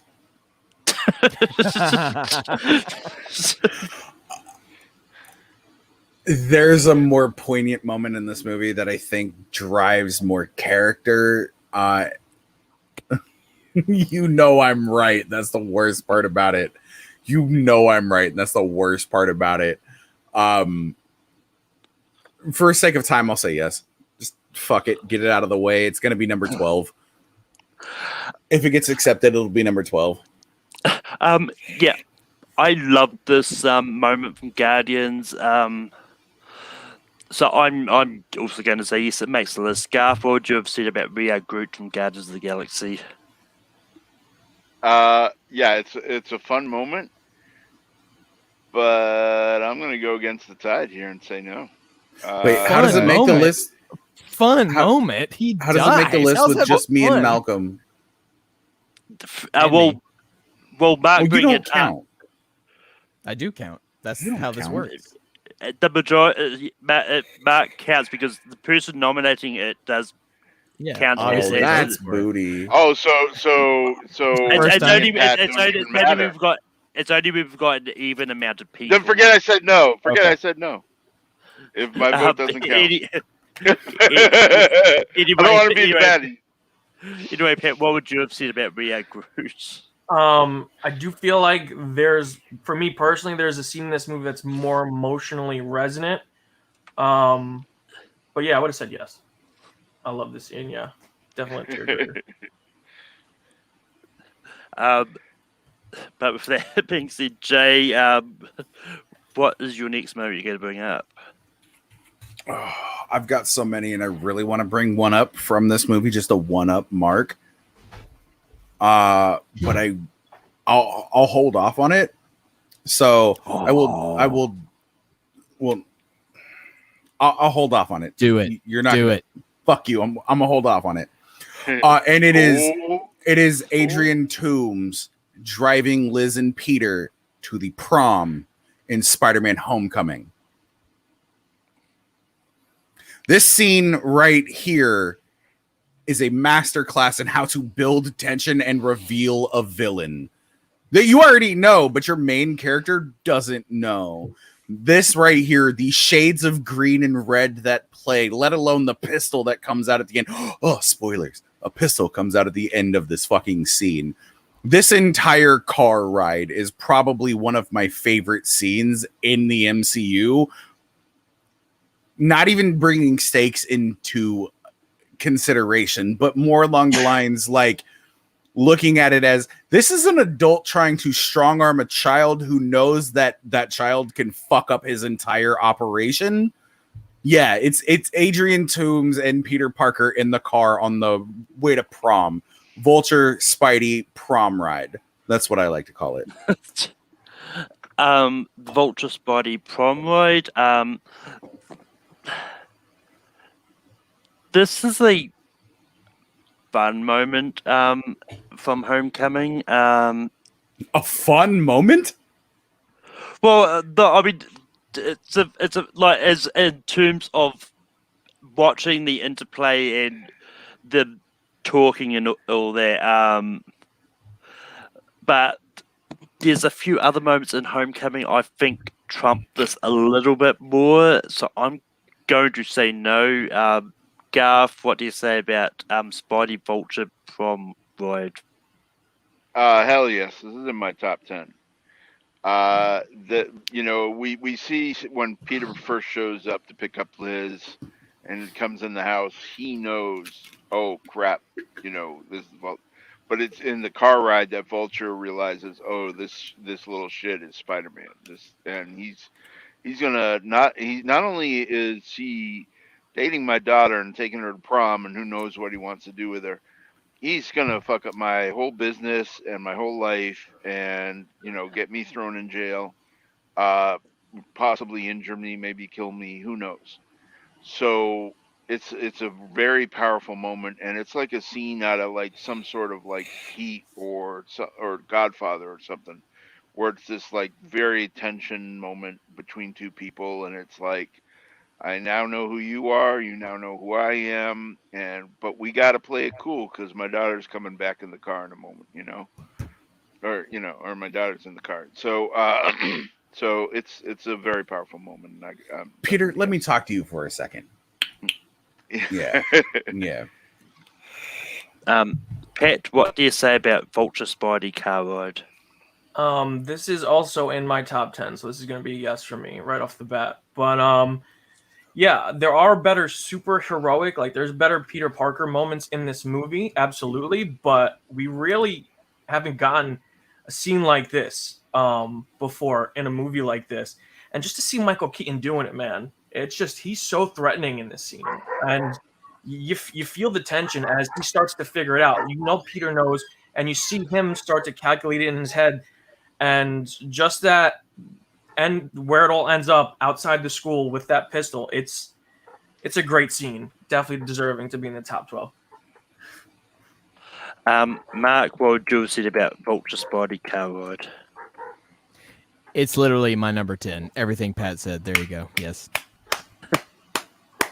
And with that, it makes the list. And guess what? We're halfway there. Living on a prayer.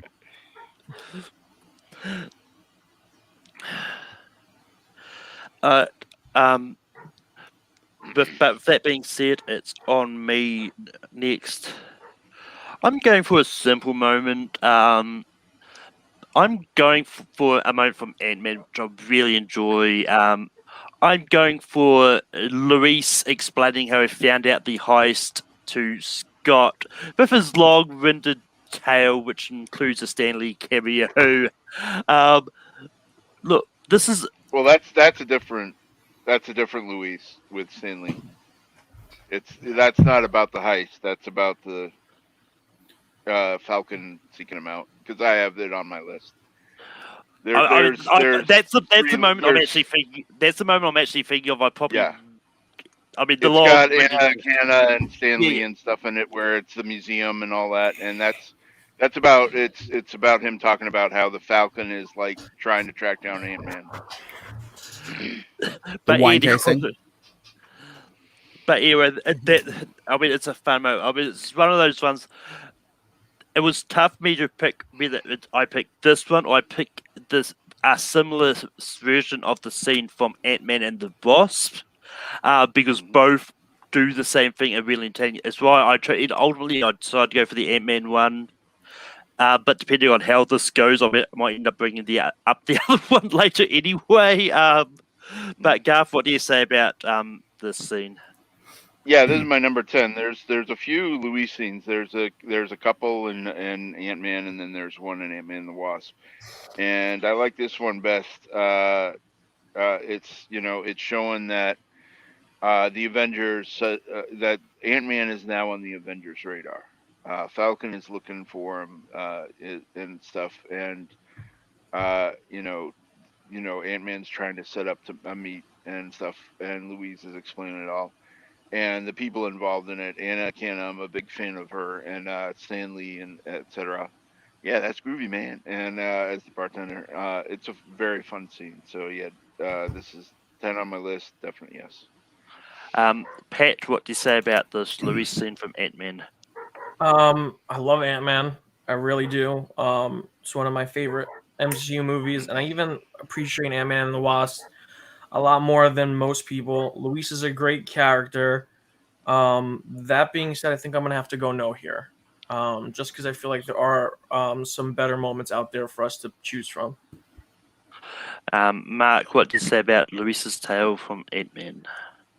I condensed both of them because he has 2 recaps. I called them Louise's recaps, and I just convinced them both because I mean they're essentially the same thing in like 2 different moments, but they're all still like Louise moments of him doing this thing. So that being said, at least regardless if you're talking about his first one or the second one, I will go ahead and say yes because I really enjoyed those in the movie.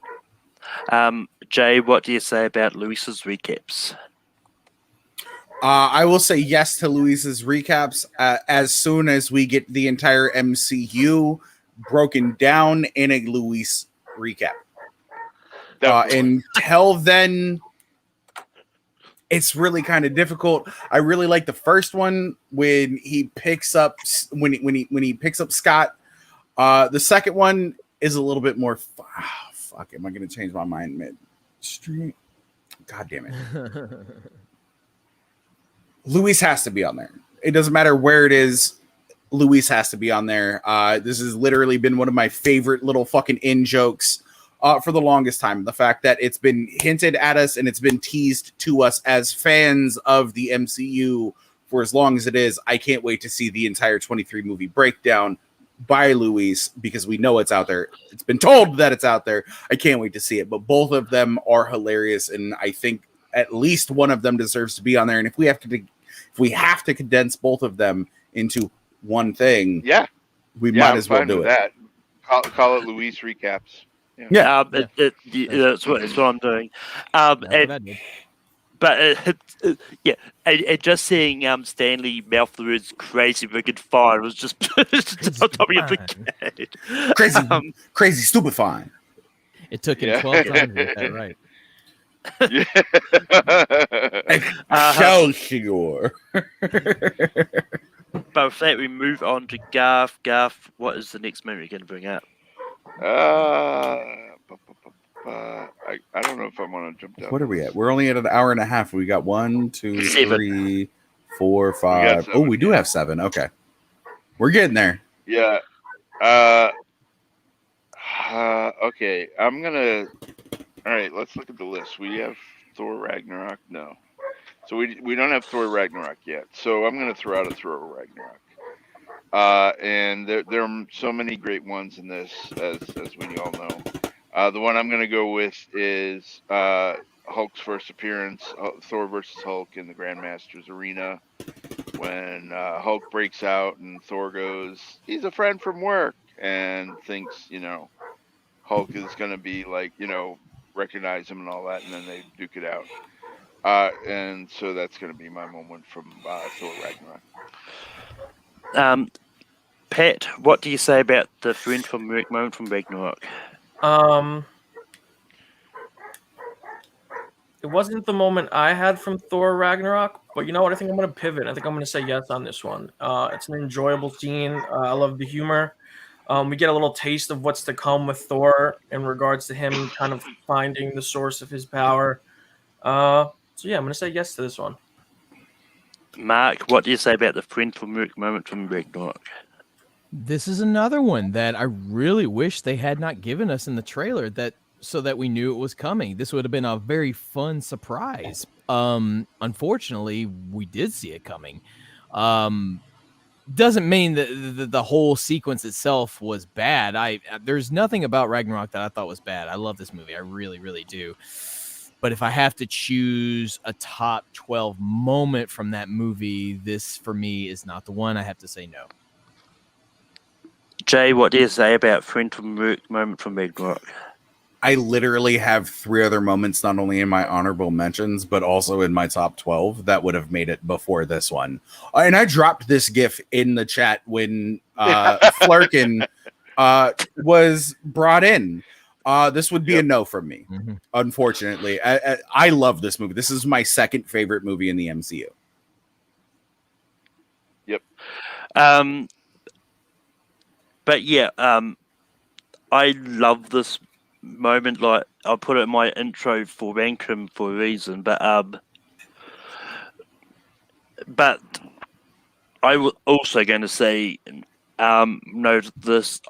There's a lot of moments in Ragnarok I like. If I can include the whole movie as a moment, I would. I almost tried. Like, literally, it's my top 15. I said the entirety of Ragnarok. But also, shout out to the Make-A-Wish kid who made that scene possible. I hope you're still alive, bro. If not, rip. But if so, yay!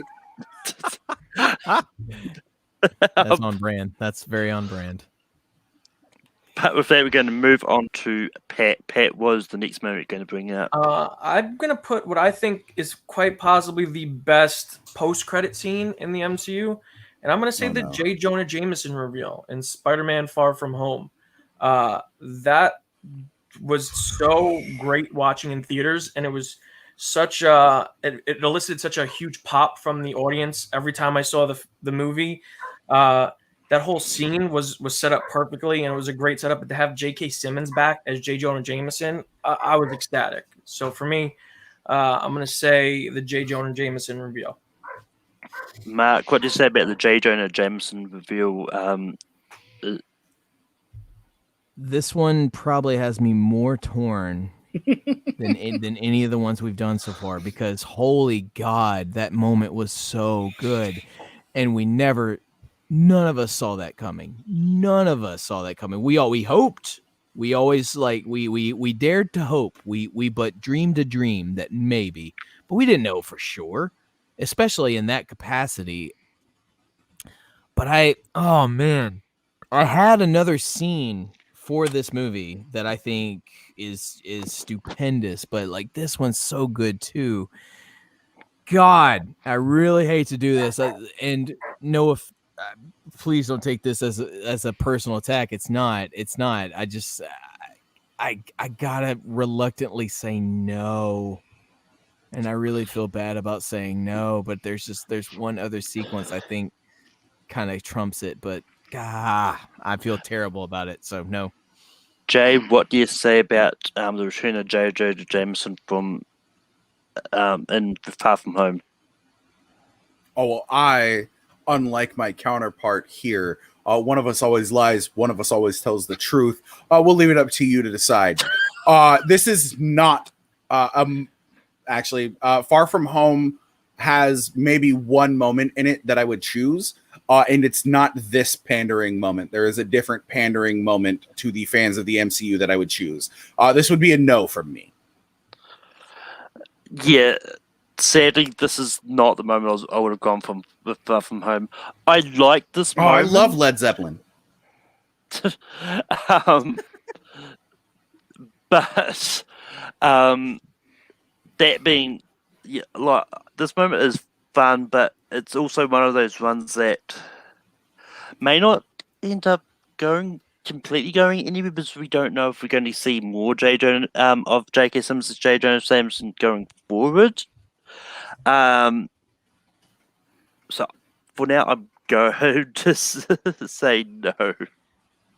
But Garth, what would you have said about return to J. Jonah Jameson? Well, it's in my top 31, but I would have said no. So yeah, it's a moot point. But it's in my top 31. It's the new. It's my number 11. It's in my honorable mentions. The longer list of honorable mentions than my actual list. But moving on, going to go to Mark. Mark, what is your next moment? I am going to bring up a movie that I guarantee you no moment has made any of your lists. Maybe Garth's because his list is so long. I don't know. Oh no. But this is the movie that I think I still maintain. I'm gonna ignore my counterpart for the remainder of this sequence. This is the movie that I maintain is the most underrated of the entire MCU, even still to this day. I thought we weren't talking about Iron Man 3. Oh, we're not talking about Iron Man 3. We're never talking about he's Iron talking Man Dark 3. World. No, he's talking the Incredible Hulk. I am talking the Incredible Hulk. He's talking the Incredible Hulk. If I know my boy, boy. He's talking the Incredible Hulk. And I'm just gonna go ahead and say it. Look, I know full well this is not gonna make it, but I'm going. You gotta throw it out there. You gotta shoot your shot, baby. Yeah, do it. Getting my shot. But it's the battle in Harlem between the Hulk and the Abomination. The last time I was in New York, it kind of broke Harlem. I broke Harlem, yeah. But I mean, which is a great reference. People forget this movie is still canon, and people don't remember. You're gonna remember when you see Shang-Chi and Abomination shows back up. Spoilers if you haven't seen the trailer. He's there. He's coming back, bro. Oh, Tim Roth, he's in. Mr. Orange is coming back. But I'm saying, look, this sequence, you can talk about the CGI all you want. But the fact is, we had never seen an actual Hulk battle live action before. We hadn't seen it. It had never happened. Ang Lee didn't even attempt to give us a Hulk battle. Like he disguised his super. We had an entire TV show about this. Yeah, I grew up with Bill Bixby and Lou Ferrigno, man. Yeah, and he still didn't. And how many supervillains did he fight in that show? The answer is 0. 5.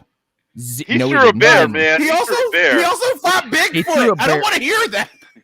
Okay, jokes aside from you assholes, that's not even remotely the same. I love you, baby. Okay, he's never fought his equivalent, and his equivalent is the Abomination. It just is. There's a reason why he's in the damn movie.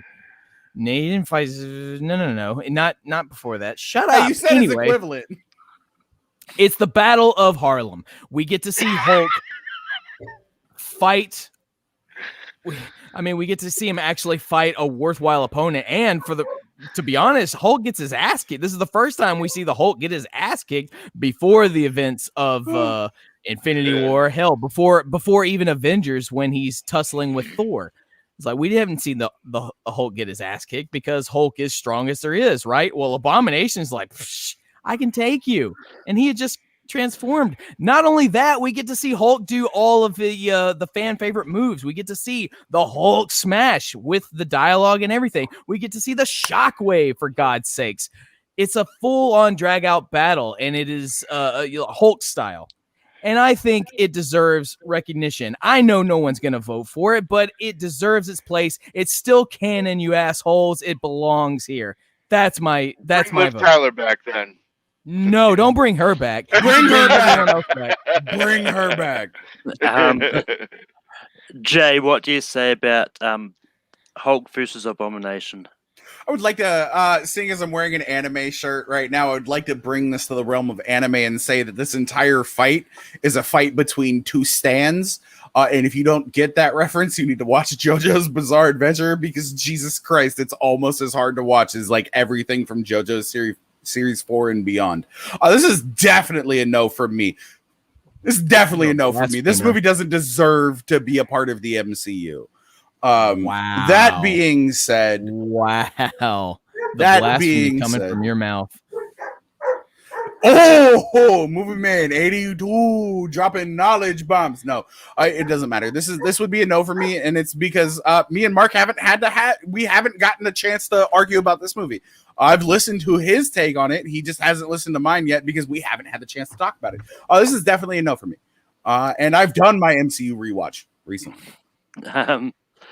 So have I. But with that, what I said. I agree that The Incredible Hulk is an underrated MCU movie. You also like movie 43. I don't want to hear it. I like movie 43. It's 1.5 stars God on. damn I've it, got it as Mark. 1.5 stars on Letterboxd. It's still a bad movie. But Yeah, no, anyway, it is, but I like it. yeah, it's that being said, I'm saying yes to this. I do like this battle between Hulk and Abomination. What the fuck? Oh, My someone said man! yes. No, we're not on that My moment, one. Jay. My one. Anyway, Garth, what do you say about Hulk versus Oh Abomination? wow. Oh man. So me and Pat can bring it in. Oh man.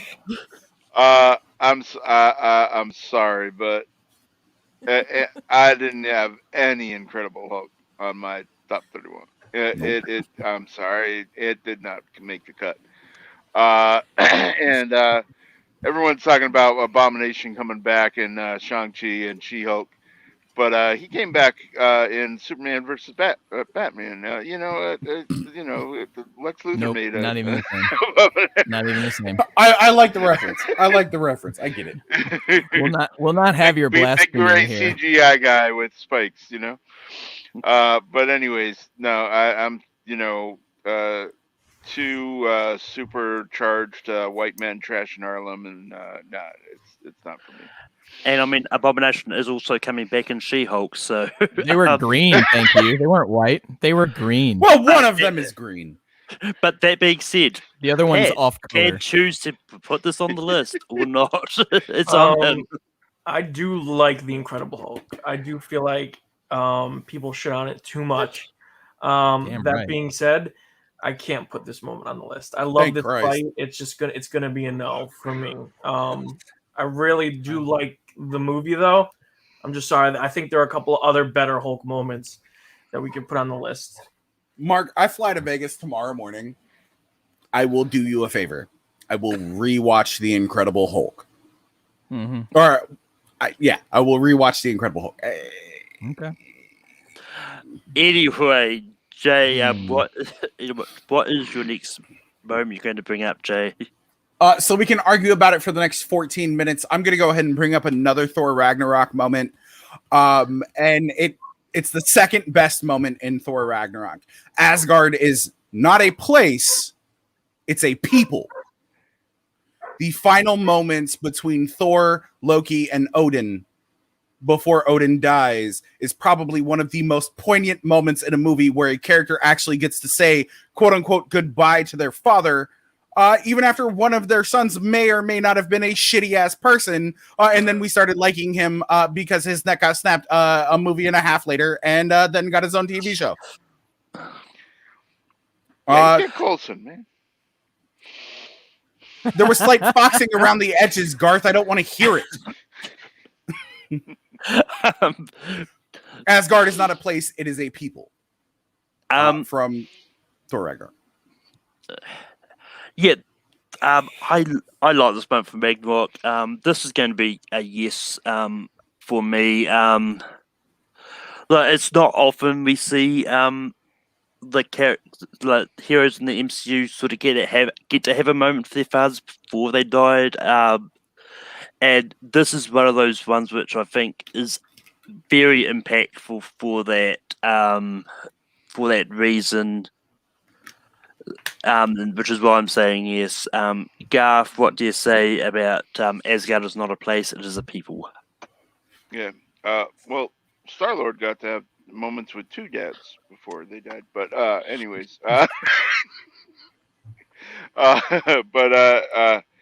One was a this dad very and the other was a poignant daddy. There's a difference. yeah, exactly. Yeah. Which was which? But well, one of them is Zaddy. The interesting thing about this moment is it originally all took place in New York. All the original scenes that they did, where he, he was in New York and where Loki put him, and then Hela shows up in New York. Shady Acres. And they changed.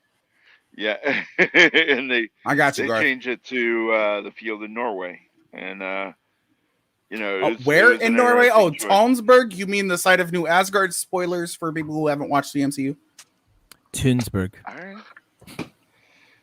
All right, you beat me in trivia. All right. But yeah, it's a very very poignant moment, and you know, he does the Jedi thing and just fades off. And it's yeah, and but it's a wonderful moment, and it's a nice bonding moment between brothers before shit goes down. And so yeah, I'll say yes to it. But that does make the list. Pat, what would you have said it about this moment? I do really love this movement in this movie. I do feel like there are a couple of better moments. One I'm thinking of very in particular that also does involve Thor and Odin. But I probably would have said no to this. And Mark, what would you have said about this moment?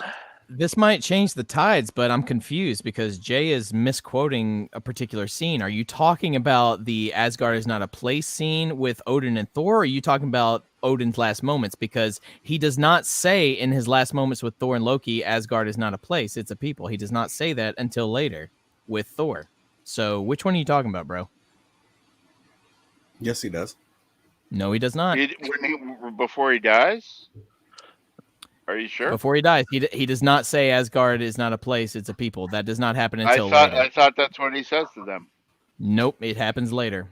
When Thor has the vision of Odin, he says Asgard's not a place, it never was. Then he says it's a people. But when he's with his last moments, It's a reoccurring moment in the movie. Thor, but he never says that until later. So which one are you talking about? You talking about the last moments, or are you talking about Asgard's not a place, it's a people? Because those are different moments. You can Google it if you want. I am right now. Go ahead. No. This isn't. I'm proving my boy wrong. He's proving me wrong. This is literally what we do when we test each other on shit as well. I say something or he says something, and we're like, hold up. I just want to make sure we're talking about the same thing. That's all I'm saying. That's all I'm saying. Well, and if that is the case, I will. Odin's death scene, but Odin's he death might have scene the quote is wrong. That might be 100% true. Even if that is the case, Mm-hmm. it's still Odin's death over anything else. That's the one. All right, so that's the one you're talking about. Yes, Odin's death. Yeah, and I'm in the midst of looking it up right now. You can see I'm on Google. Yeah, it's fine. No. That being said, no. Yeah, we can retitle it Odin's death scene. Yeah, I mean, it's what I'll do when I do the final list at the end. It's whatever, like regardless. But I would have said no. Oh no. And I like multiple times that I have done to Mark, and he has done to me.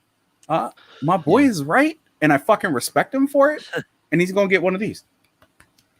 There you go. All right. It's a round of applause. All right, because that's my boy, and I love you. You want anything from Vegas while I'm there? Money. Bring me some money. No, hooker. Get your own. That's what you have a fucking corner for. Don't bring me a hooker. I don't want $1 on green for me. I got you, baby. I got you. You'll get your $1 back, Garth. But with that being said, for my next moment, I'm going to bring up. I'm going to go back to the first Avengers movies, and I'm going for when Loki kills Coulson.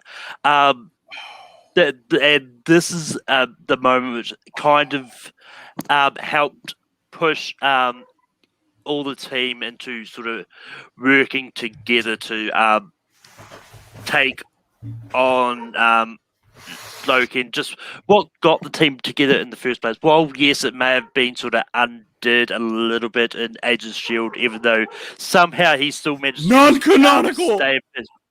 And I mean, well, yes, it may not be canonical now. Who knows? Who knows anymore? But that being said, how none of the teams found out about it later, I don't know. But Garth, what do you say about Loki murdering Coulson in Avengers? Yeah, it's a powerful scene, and here's the thing: is that one of the things about this scene that later, when Nick Fury tosses the Captain America collecting cards with Coulson's blood on it on the table to like shock everyone and get to Cap, those cards were in his locker. So that means that like Nick Fury went to Coulson's locker, took the cards out, swapped them, and But anyways, dark. I digress. But yeah, this is a powerful scene. It's also one of the scenes that shows that Loki's a bad guy. No matter how much he gets redeemed later, and no matter how much he does this brotherly humor, and TV shows and whatnot notwithstanding, uh, sacrificing himself or whatever, he's still like a villain. He's still like straight up killed him. Uh, and but for the top 12, and we only got so many slots left. I'm gonna say no to this. Pat, what do you say about Loki killing Coulson? This is a really galvanizing scene for not only the Avengers, but I'd say like the audience when we were watching this movie. Like we all became one, and we all really hated Loki for as much as a lot of people liked him up until that point. It was this scene that really like shocked a lot of us because they did a good job of peppering Coulson in to the other movies to make us just familiar enough with him to have this death mean something, and mean something to the characters, to each of the characters, especially Tony, Thor, and Cap. So you know what? I'm gonna say yes to this moment. I'm gonna feel like it did have an impact on the MCU because it is what created the Avengers in a way. Mark, what do you say about Loki killing Coulson? It certainly gave them the reason to call themselves the Avengers. I mean, they had to avenge something or They're not the someone. pre-Vengers. They're not the Revengers. Revengers. Sure. Yeah, exactly. No, the Revengers. That's a different show. Death Club. Or the Anyway. Defenders. But however, and I agree with all those statements, but however, like if I had to choose a moment from the Avengers that I think belongs in the top 12, again, that's how we did this. It's not that one. So because of that, even though this moment is very super important, this isn't the one for me. So I have to say no. Jay, it's all on you. What do you say about Loki killing Coulson? I have a moment from this movie that I think deserves to make this list a little bit more than this one. Garth kind of brought it up a little bit in his argument where you get a little bit morbid with it, and you get Fury going and grabbing the Captain America trading cards that have slight foxing around the edges from Coulson's locker. And then obviously dipping them in nothing but simple red paint. You have literally one of the world's best spies. You have one of the world's best assassins. You have a man who has met multiple gods. You have a god, and you have two of the smartest people on the face of the planet at this point in time in your movies, and nobody's like, hey, that's red paint. As much as I love this movie, this is going to be a no from me. And with that, we move over to Garth for his next nomination. All right.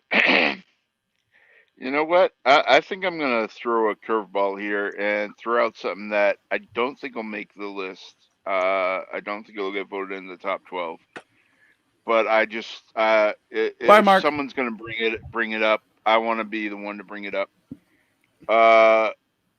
When I was a kid, I got made fun of a bit by my comics nerd friends because my name is Garth Harkness McMurray, and there was a character Agatha Harkness that showed up in the comics back in the day, and so they called me Agatha because Agatha is close to Garth Harkness, etc. So I know Jay wants to stick to movies, and so I know it's a no from him. I'm sure it's a no from others, but I'm gonna throw out the Agatha all along moment from WandaVision. It's at least a yes for Mark. He's wearing the shirt. We don't know. But I figured, what the hey, great catchy tune. Love it as a ringtone, and fun moment where it was sort of being like, all you folks hoping Memphis would show up. Maybe not. not yet. So fun moment, and so that's I just wanted to throw that out there, even if it doesn't make any votes. But with that, Pat, what do you say about Agatha all along? I really love this scene. I really like WandaVision as a whole, a lot more than most people like it. But to me, it kind of loses its charm a little bit as time goes on. So while it was great to have at the time, I don't think that I could put this in the top 12 MCU moments. So unfortunately, it's going to be a no from me. I know Mark can hear us. I don't know if he's near his microphone, but Mark, if you can hear us, what do you say about Agatha all along? Hey, he's back. Obviously, I'm a big fan of Agatha all along. Obviously, yes, but as the overarching show goes and as the story goes, and we're talking best MCU moments, it's not the Munsters theme song ripoff. No, No, it is. It literally put those songs back to back. No, you're That's what it is. 100% right. Well, in the interviews, they for those talk of you about out that. there, Yeah. For those of you out there that don't know, look it up. The Munsters theme song. Yeah. Anyway, No, yes, no. it's catchy, it's great, and I love Agatha and Garth. I'm sorry that your nerd friends were so damn mean, but as far as WandaVision goes, and I'm with Pat. I love the show more than apparently a lot of people did, but like I adore WandaVision. This for me is not the moment, so no. Yep. All right. Jay's busy hanging out with Thor, but Jay, what do you say about Sick Agatha all Thor. along? Sorry, I gotta hang out with my cousin, bro. Like, I don't know what you expect from me. You know, I know a lot of geeks. I know a lot of nerds. I know a lot of people who like a whole lot of nerdy shit have to deal with like a lot of what Garth went through. And I think that like a lot of us have dealt with that. So we're a little, I don't want to say gatekeepery when it comes to moments like this, but a lot of us hold certain moments that reflect with us a lot closer to our chest. Henceforth, the reason why the I'm still worthy resonates a little bit more with me than it might with most people. Garth kind of grew up being a nerd in an era where being a nerd was probably the most looked down upon thing that you could ever be. I'm sorry that people 50 years ago were pieces of shit. I'm sorry that people 50 minutes ago were pieces of shit. I'm one of those pieces of shit, and I'm still sorry about it. So I really hope that this no doesn't resonate with you as in I don't like that. No. I knew this wouldn't get voted in. I am a big dude named Jason who has burns like Freddy Krueger. You don't think that I haven't ran the fucking gambit with people trying to talk shit about me when it comes to nerdy shit? I have. Personally, this would be a no from me, though. I absolutely love this moment, but I saw it from a mile away. Yeah. Yeah, that last little bit there from what Jay said is part of the reason why I'm saying no to this as well. I do like this moment. I think no one had gone, Kevin Hart is playing Agatha Harkness from the get-go. Everyone knew who she was. Yeah. Well, I mean, I did. I actually, like, when she was cast in the show as Agnes, I had no idea she was going to be Agatha Harkness, but it wasn't until everyone started theorizing, oh yeah, Agnes is Agatha Harkness, it took this thing out of that reveal out of me, and I do love WandaVision more than most people. Just like I feel like it's the same with Loki. I'm enjoying it much more than I feel like other people are actually enjoying it. But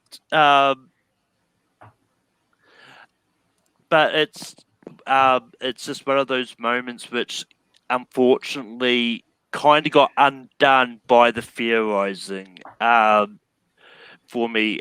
So with that, we move on to Pat. Pat, what is your next moment? I'm gonna go back to Captain America: The First Avenger, and I'm gonna say the first time we hear Steve saying, "I can do this all day." He's in the alleyway. He's trying to do what he thinks is right. He stops the guy who's being a dick during the war news at the movie theater. And it just shows again. It just reinforces who Steve is as a person, and that phrase has become so synonymous with the character and just who he is as a person. And that first time, it just means the most to me out of all the times he said it, because he's not the strong person that he becomes. It's just who he is. It's part of his makeup, and that scene means so much to me in the MCU. And I definitely say that for me personally, it's definitely one of my favorite moments. What scene was it? Sorry, you cut out a little bit for me. Oh, sorry. It was the "I can do this all day." The first time we hear Steve say "I can do this all day." Okay. Mark, what do you say about "I can do this all day"? I could talk about that movie all day because I really do. I really, really, really love the first Avenger, and I wish more people appreciated it as much as myself. It's and top Pat 7 did, for easy. Sure. Yeah, there you go. Like everybody in this Top room. 7 easy. Yeah, it's Look at Only Garth. Yeah, Top 7 easy. that's true. Well, I mean, yeah, both of you guys got shields back there. Like, I didn't realize there was a mandate. I didn't get. I have a fat man and a trash panda behind me. If you count them, I got like 5 shields showing. Well, Let's go, baby. Anyway,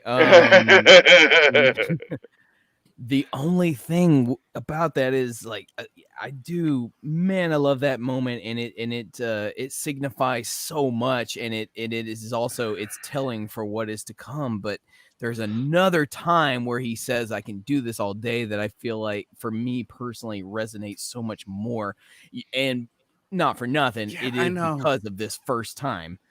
But God, I'm still I'm still bitter about earlier and how the moment for this movie didn't get checked, and I was just like, no, it's not the moment. It's not the moment. Like, yeah, grenade should be on the list. I know it really should, but it's fine, whatever. But for this one in particular, only because I think there's another one where he says the line that I think it pulls on the heartstrings a little harder. I gotta say no, and I'm sorry because damn it, I love this movie. Jay, what do you say about the first time he says I can do this all day?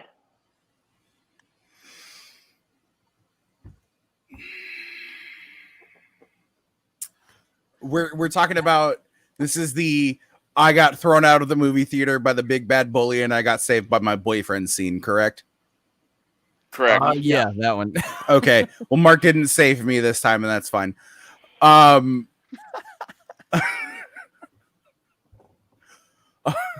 knew. I believed in you.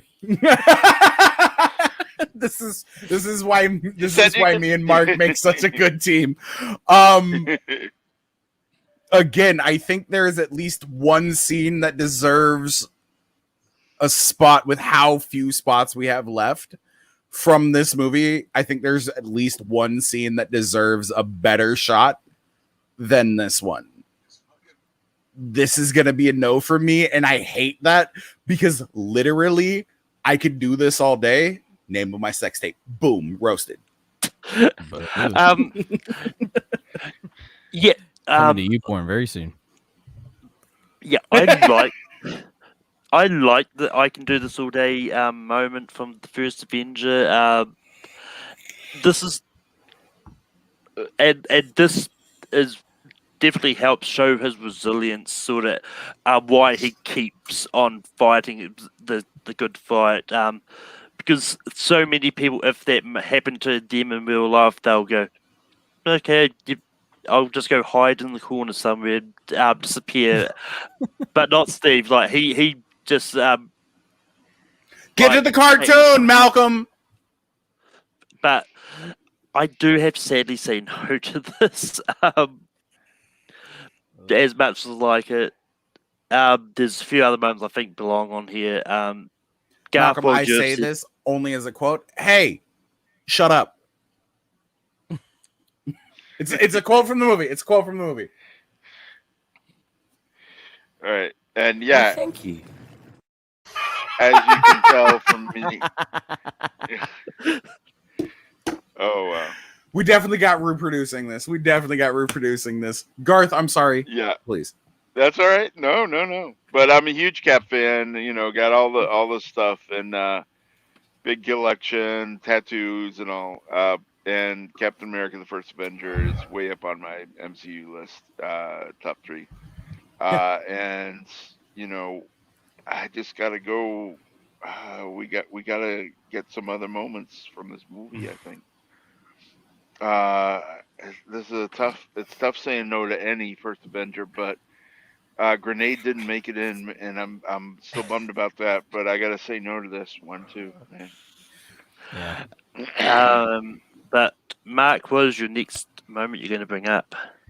Okay, I mean, if this one doesn't get in, then I just don't know what to say anymore. But I mean, I have other reserves, but for fuck's sakes, you guys, I call this, because I don't know what else you would call it. I call this the Avengers assembled for the first time. We're talking the 360 shot in Avengers. Right after Hulk says, "I'm always angry," he shows up, Hulk's out, the Chitauri are angry, whatever. Jay, you can hang your head, but you know this is the moment, dude. Like, this is like go back, if you will, to 2012 when you're sitting in the theater and you're watching this. You're like, I can't believe. I watched this movie on an opening night.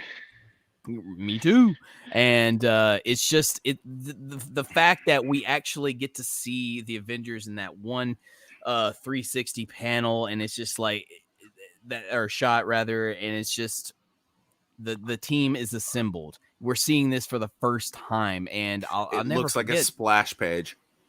It does look like it was the first example. Like, no disrespect to the previous MCU films, the one before it we've just talked about, the first Avenger. I love it, but this moment literally felt like a living splash page, and that was its intent. And it's just great, and it's a moment that if you're talking about MCU moments, you can't ignore, because this is the first time the Avengers, in all their glory as a team, working together, are first assembled, and I think personally it belongs on a top 12 list. So yeah. But Jay, what do you say about the Avengers assemble scene?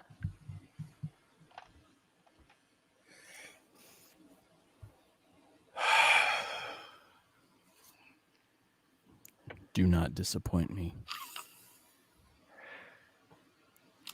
What I love about Mark is the exact same thing that everyone hates about Mark. We're always working. See what you did there. Nice. Legitimately, because there are so many glorious moments in MCU movies with glorious purpose, that I think deserve a shot on this list. I didn't actually choose this one at all. That being said, this is one of those definitive moments for the MCU. And if the Avengers assembled 360 shot didn't make the list, I'm pretty sure that everybody on any Facebook group or on any fucking YouTube page would yell at us forever. This 100% is a yes from me, as much as it wasn't on my list. And it wasn't because I didn't think about it. It was more along the lines like, I didn't want the giant moments, which is why I didn't want like no caps on any movie, because I kind of figured we would have 12 moments from Endgame, we would have 12 moments from Infinity War, we would have 12 moments from yada yada yada yada yada. I think this is a definitive moment for the MCU in general. I think this scene specifically from the Avengers deserves to be there, second only to the "no, I've met people like you before" scene with the old German dude, which is in my honorable mentions. But yeah, this would be a yes from me. This is 100% a yes from me. But yeah, first of all, I will say, unfortunately, Pat did have to go because. But go check it, Pat, out on the Montiverse, and he's got a lot of great stuff over on his YouTube channel. I unfortunately don't have a link on hand for him, otherwise I'd put it on screen. We'll I will- get one, and it'll be in the comments of the video. Yeah, I'll Shout throw out one to in Pat, even though I know you hate me. But that being said, but with that being said, I am going to say yes to this scene because, as both J Mark said, this is a definitive moment. If this scene never happens, who knows if the MCU would have gone as long as it did. So with that, it does make the list. And Garth, what would you have said about the Avengers Assembled scene? Yeah, I would have said yes as well. This is number 6 on my list.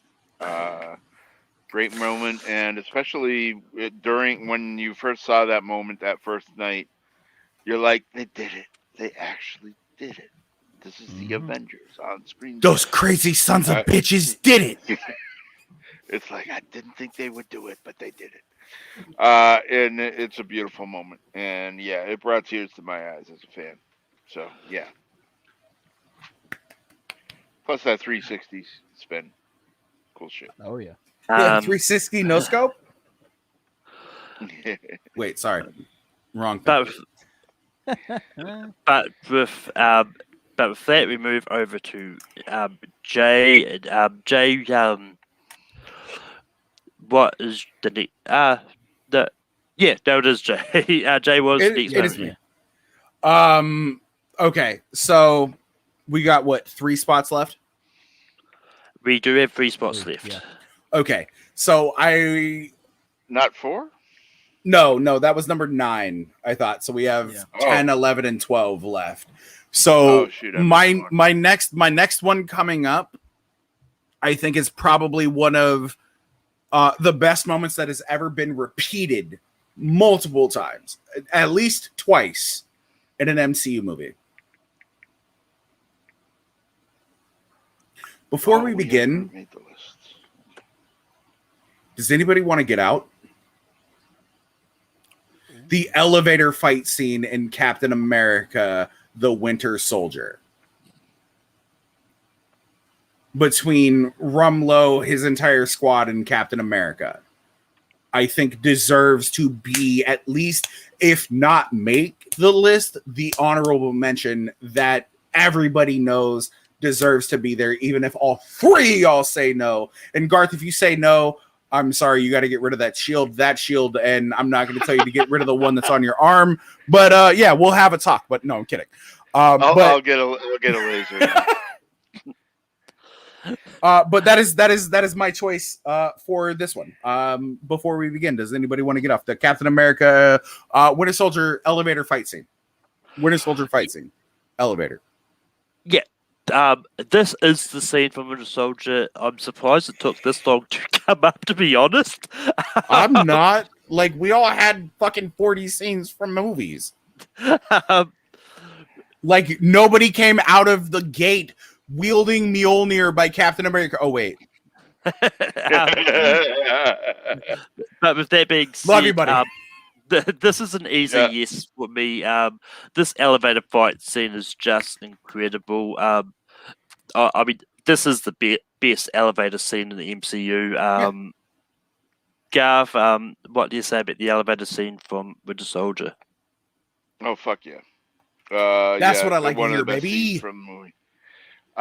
And, definitely it's so powerful.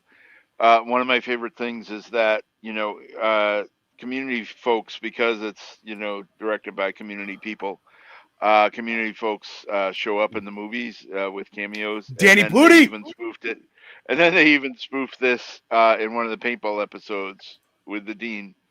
And it's a wonderful little scene where he's in the elevator and he takes out people. So Brian, before we begin, do you want to get off? Wait, that sounds wrong. Oh, yeah, that did. Yeah, that did. Don't clip that out. Also, shout out to Troy. That's where I was going with that. But okay, yeah, because Community was brought up. Thank God somebody brought up Community before I actually had to get into holy shit. But yeah, it's a great moment. Yeah. But Mark, what would you have said about the elevator scene from The Soldier? To be honest, this was not the scene that I would have chosen for the movie, but yet you sold me. And I would have absolutely said yes because, and matter of fact, I would have expanded it to just Cap escaping the Triskelion altogether. Just that. Oh, that's whole 100% sequence. fair. You That's know, the 100% fair. elevator, Once he jumps out of the lobby, elevator, and then and then like getting rid of the jet, like that whole sequence is unbelievable. So yeah, absolutely yes. this is why we're renewing our vows. Mhm. I want a beach video. We're doing it in Tonsberg, Norway, so we'll try. We'll try. But yeah, so it's on me. I'm gonna go for try and get another scene, a scene from Guardians of the Galaxy Volume 2 on here. I'm going for when Rocket is trying to get Baby Groot to get the key, and Baby Groot just keeps bringing back all these random things. What? No, that's a toe! And look, this was just an entertaining scene, just watching Baby Groot grab all these random scenes. I'm not gonna lie, it was really tough between this one and a different one involving Baby Groot. I decided to ultimately go for this one because it's got definitely shows a lot of great interplay between Rocket and Groot and sort of why Rocket and Groot are best friends, especially when Groot is bringing back things like a toe. Which, let's be honest, Rocket pretends he didn't want it. He really wanted that toe in the ear. No, that was a real toe. That wasn't prosthetic. He didn't want that. But that, Garth, what do you say about Baby Groot helping get Rocket and Yondu out of prison? It's very funny scene, very humorous, and gotta love the Baby Groot stuff. But I gotta say no to it. Sorry. Mark, what do you say about Baby Groot rescuing Rocket and Yondu? Great scene, but again, not the one. But it's so close. It's so close to the one I would have chosen. But like this one's great, but not what I would have voted for. No. Kind of curious what the one is, because it might be the one I was thinking of, maybe. Maybe it might be. Jay, what would you have said about this scene?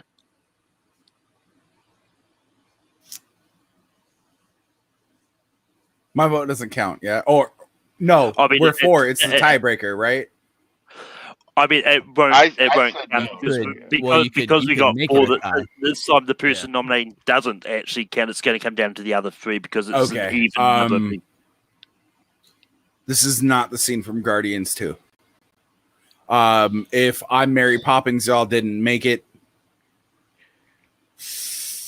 This ain't the scene. Mary Poppins is better than this scene, hands down, 100%. I love the scene. The scene is very lighthearted, and it's hilarious. And everything that happens here, it's not my tempo. To quote J. Jonah Jameson. But with that, move over to Garth. Garth, what is your next moment? All right. Well, we're getting down to the wire here. We got 10 out of 12 now, so we only got 2 spots left. Ooh. And I am pissed that Captain America: First Avenger is still not on the list. Garth, you better say the right scene then. I'm just gonna keep throwing out First Avenger scenes until one takes. That's how it's gonna be, boys. So the one there's one I would have thrown out that's personable, but it might not make it. So I'll throw out another one that I think might get votes. So the one I'm gonna throw out is the end where he's crashing the plane down and is having the heartfelt talk with Peggy and says, I'm gonna have to call a rain check on that, that date, Cap and Peggy set a date. Yeah, Cap and Peggy set a date, and I don't know how to dance. I'll teach you all that. and it's a beautiful little moment. And you know, he didn't have to go down with the ship because there was little escape planes. But anyways, guy did it anyways. But it's a very powerful moment between the two of them, and it especially led into the great Peggy Carter, Agent Carter series. You know, and so it's a great moment. So that's the one I gotta bring up. But Mark, what do you say about the Peggy Carter scene from First Avenger? The well, just the Steve going down with the ship. Yeah, that's what I meant to say. Yeah. Right. If the Steve jumps on the grenade scene could not have made this list, which is a travesty in my opinion. I know. I want to redact that. Then I absolutely have to say Steve and Peggy's last conversation is definitely one for I mean, from this movie that I have to really give it to. I mean, some people might think it's not a powerful moment, but if you understand the context of where this eventually goes, whether you're talking about the Peggy Carter series or if you're talking about where we end up with Peggy, because we still see Peggy throughout the MCU, and then especially that last little cap in Endgame, and to be honest with you, I don't think we're done seeing her, and I'm okay with that. We're not. We all watched the What If trailer. We're not. Well, there's that too. I'm excited for that. So I will say yes.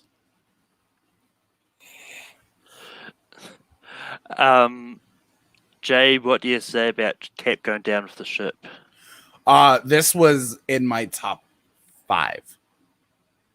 Yeah, I say was in my top 5 because it's the scene from Avenger. It's the scene from Captain America: The First Avenger that I think most deserves to be on this list.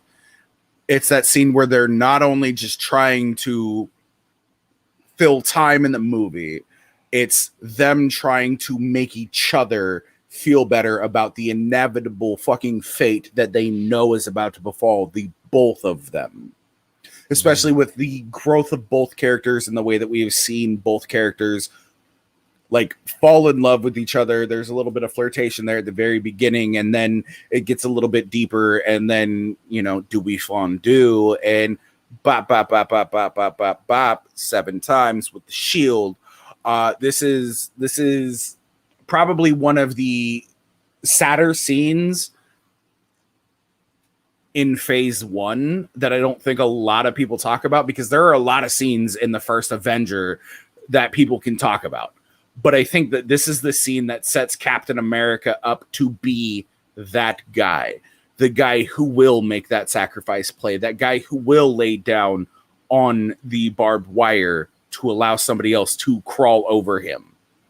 And this right here legitimately just, to me, encapsulates who Captain America is, knowing that he's facing his death, knowing that the best thing that he can do is try to make the person that he loves the most, even if they don't know it, the person that he loves the most, feel better about this moment of loss that they are about to experience. So they set that date at the Storks Club. She can teach him how to dance. This is probably one of the saddest moments and definitely deserves to be a moment on the top 12 list in the MCU.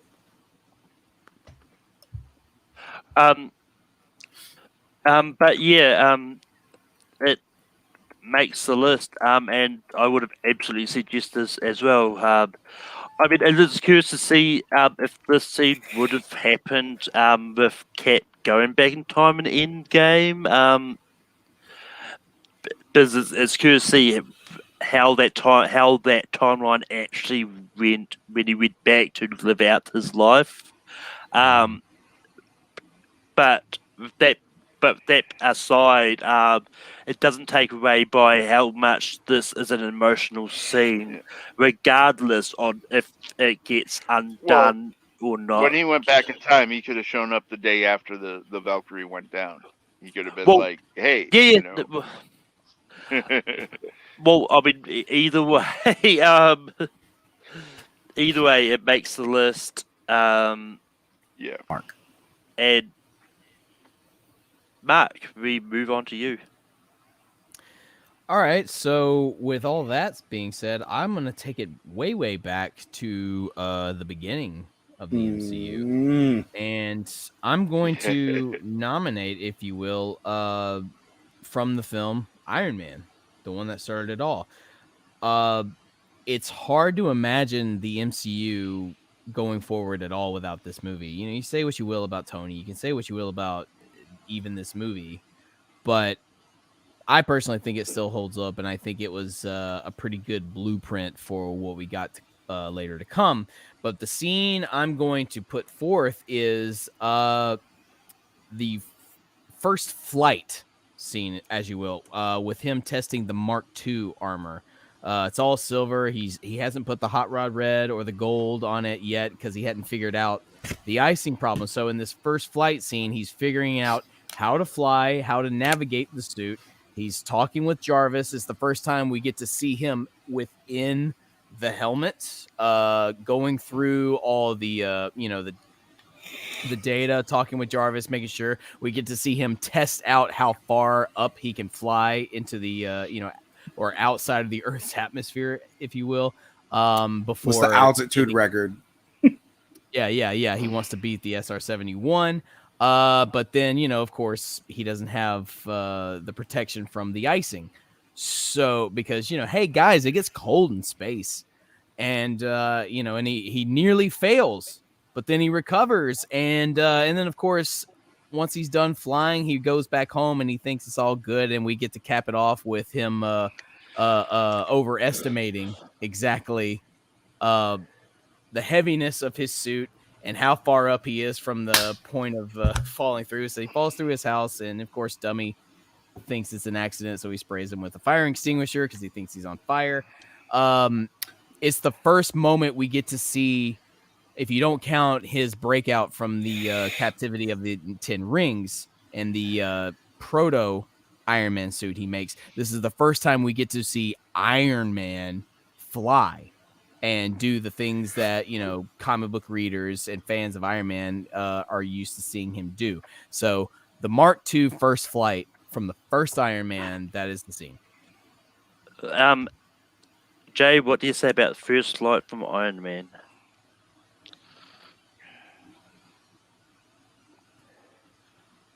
I had one moment from this movie on my list, which mirrored. I had one moment on this movie from this list, which mirrored another moment in the first of a solo movie. This was not the moment that I had on my list. As much as I love this moment, we literally only have one top 12 scene / moment left. Personally, as much as I love this scene, I can't say yes to this one. And I love this scene. Mark, you know this. You know I have 180 questions for Iron Man. You know I watched this movie at 0.25% speed just so I could write all these questions. This would be a no for me, and I think that the both of you, Malcolm and Garth, know that there's at least one scene in the other 17 MCU movies that we haven't nominated a scene from that deserve to be here. Garth, I know you're looking at your list, and I know that this one ain't there. Malcolm, do the right thing. Oh, I'm sorry. It's number 29. Sorry, Garth. Malcolm, do the right thing. It's going to be a no from me. As much as I love this isn't the scene from this movie. I got to say no. I don't know. Have you ever known me to do the right thing before? No, I've never known you to watch a Spike Lee joint. Spike Lee. Yeah. It was like I've never known you to watch a Spike Lee movie a day in your life. I just watched He's Got Game yesterday. But anyway. He got game. He's posh. But anyway, I do like this scene. And it's one of those ones that, I like any of these first flight scenes that happens a lot in superhero movies. When you first see them sort of flying and all that.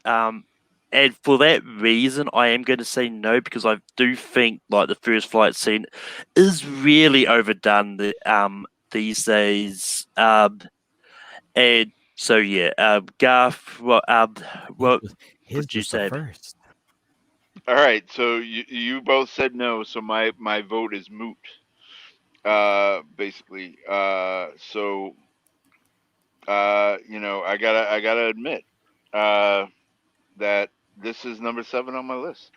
Oh shit! It was up there, It was up there. so I would have said yes, but it's a moot point. So All right. Well, goddamn. Goddamn! surprise! You son of a bitch! Not I'm the second in. page. All right. So I'm looking at our list right now. I've got Cap wields Mjolnir, the snap, Killmonger's death, the airport battle, We Are Groot, Vulture Spidey car ride, Luis's recap, Odin's death scene, Avengers assembled, the elevator scene from Winter Soldier, and Cap and Peggy's rain check. If I am not missing anything. That's 11. Yeah. We got one more. What do you got? Okay. I have 2 that I'm really torn between because I think both of these are very poignant scenes when it comes to the MCU, but I think one of them is a little bit more poignant, and I hate to bring it up because we already have a moment by this character on this list. But I will preface this by saying the quote, "No more resurrections this time."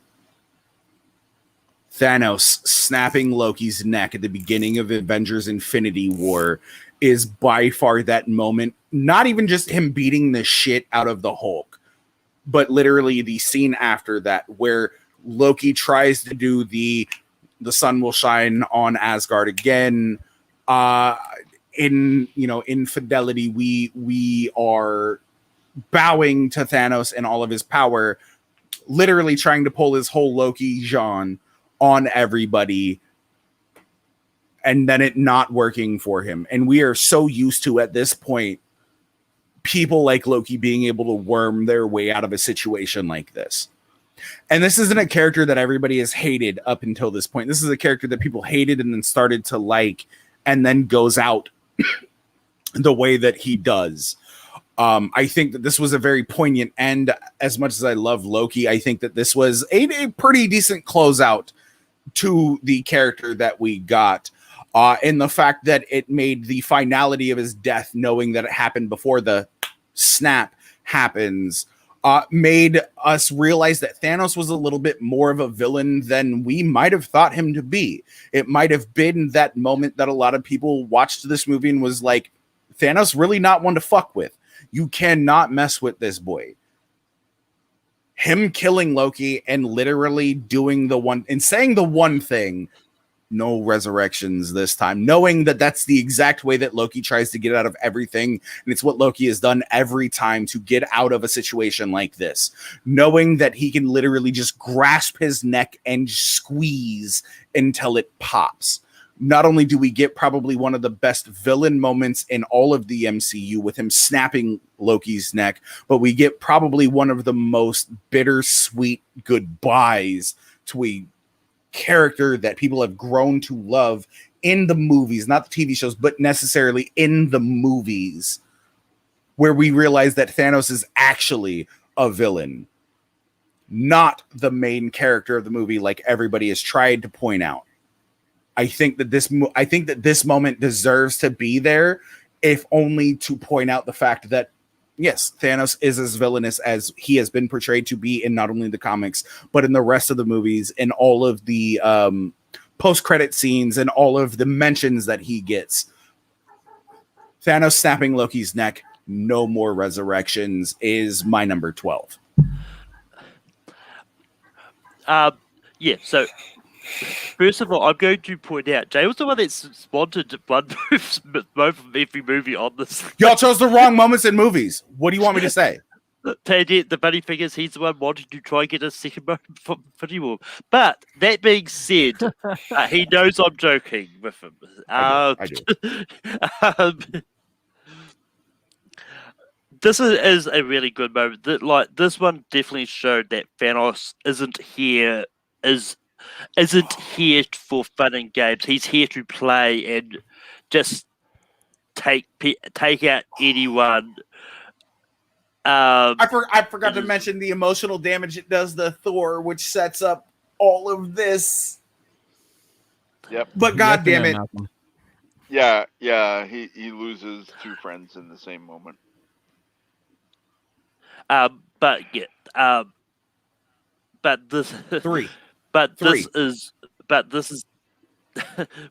is an absolute yes for me.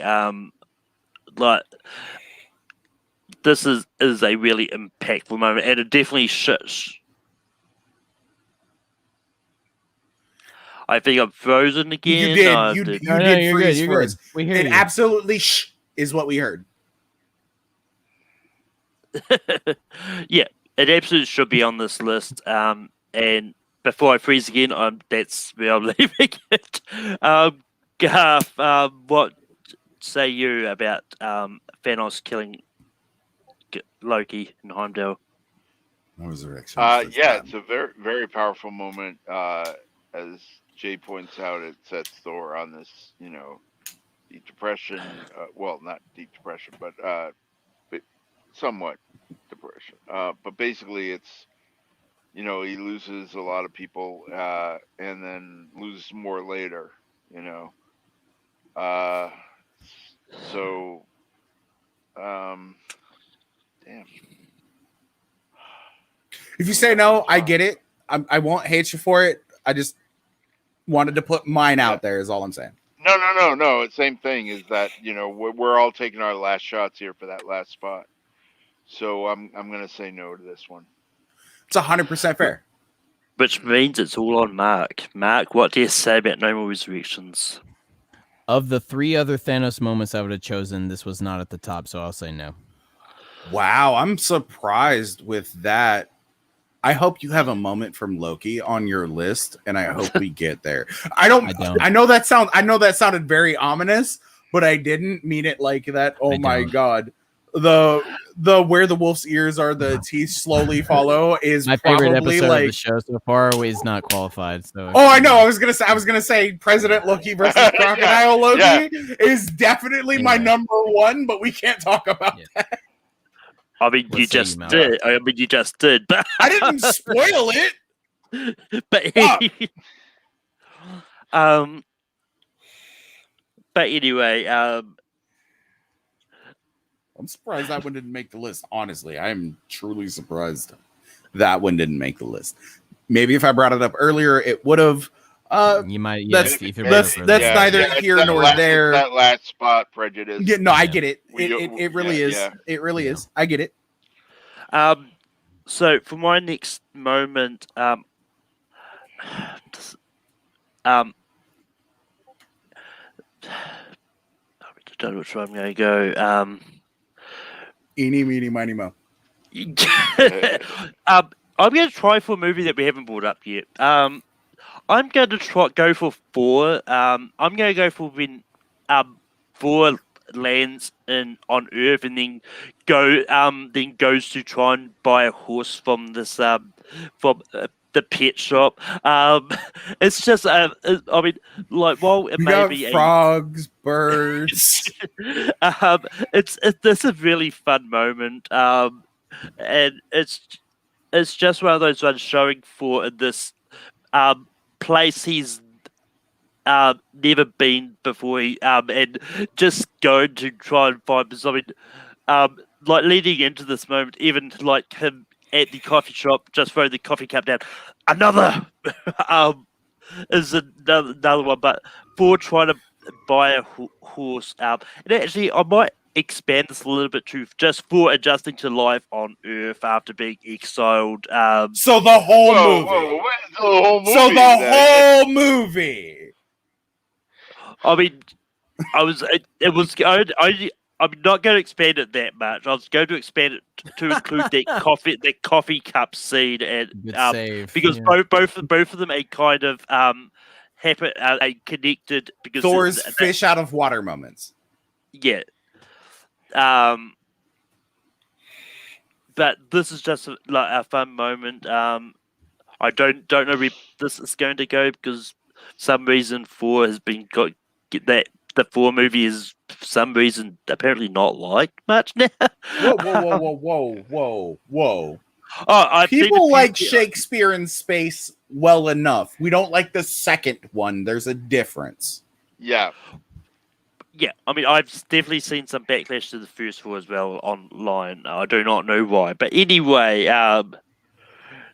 Garth, what do you say about 4's fish out of water moments, specifically the coffee? Yeah, well, first of all, I love Thor. I've worn a Mjolnir necklace for decades. Got into Vikings and stuff when I was a kid. So Garth is actually a Viking word in the dictionary. Look it up. Used to be Asgarth and Midgarth and all that. So I'm really into Vikings and Norse mythology. So the first Thor movie was fun to see.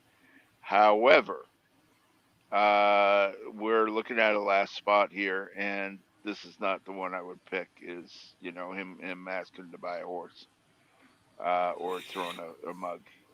It's not a top 12 moment for me. So I gotta say no. Mark, what do you say? It's funny, but it's not the moment from this movie. No. Jay. You know how I love to be the contrarian. You know, I love to just sow a little bit of chaos. But we're not playing a Dungeons and Dragons game right now. I'm not going to channel my character's alignment chart. This ain't the movie from that moment, bro.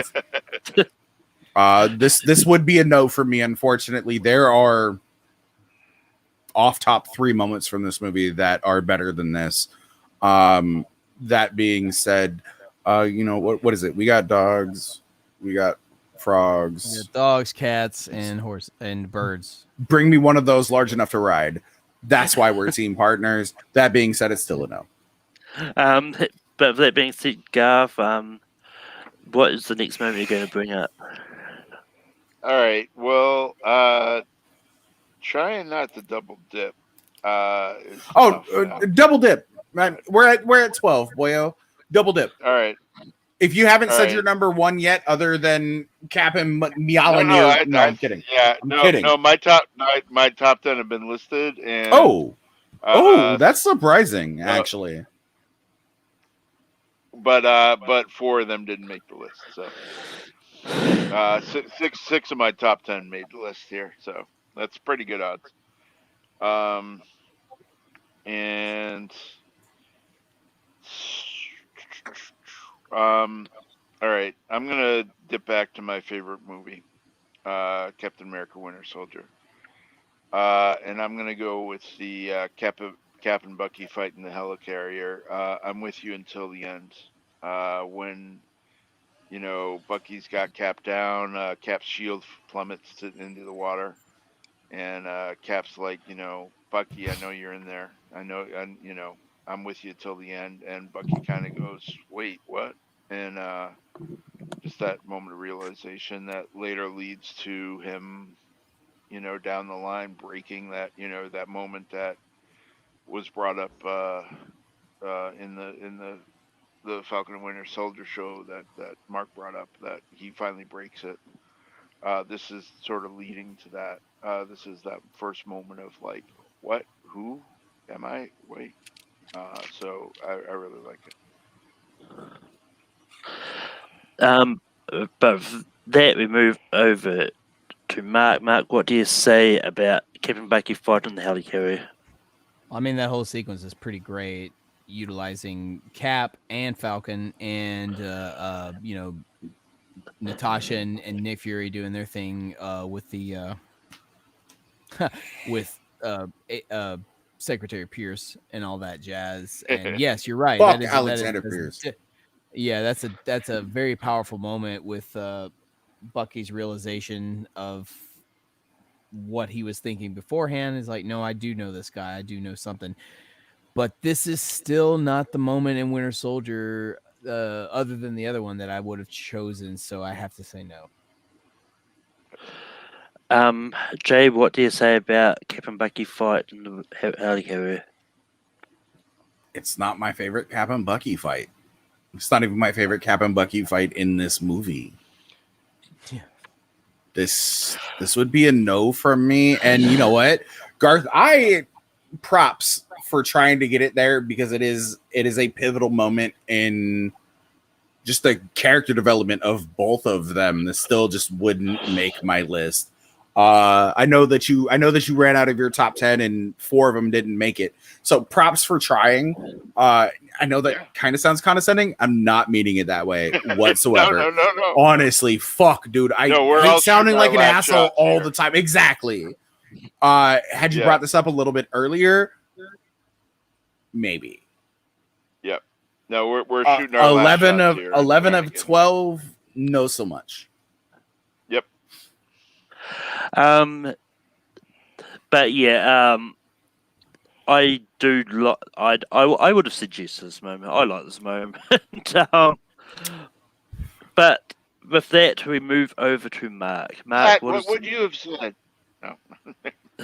Well, as I said, I would have suggested. But Get in the comments. It's I mean, part of me wants to throw out the Winter Soldier moment that I would have picked, but I mean, we've already got a Winter Soldier moment, so let me go a different route. The moment you guys have not mentioned for a particular movie like Guardians of the Galaxy 2 is Yondu killing the Ravagers. It's the sequence. Come a little bit closer sequence. What? It's Yondu taking out the Ravagers, breaking out of lockup with Rocket, Yondu's and payback. his payback using that special arrow. This is we get a brief glimpse of him utilizing what he can do with that arrow in the first Guardians at the end, when he makes it out of Xandar. This is why they had to kill Yondu. Yeah, but this is the moment that really shows you, okay, this is why he is one of the Ravager captains. This is why the guys are right to fear him, because of what he can do, because he's deadly with a whistle and that arrow. And just that whole sequence, even the slow-mo of him, Rocket, and Groot walking through the ship, and just the bodies flying down that he's already killed, to a very upbeat tune, kind of the dichotomy of it all. It's very fun, even though it's a very brutal scene. But that is peak Yondu, and that, I think, is one of the best scenes of the MCU, and I think it's definitely the best of Guardians 2. And I like Guardians 2, so there you go. Yondu killing the Ravagers. Jay, what do you say about Yondu killing the Ravagers?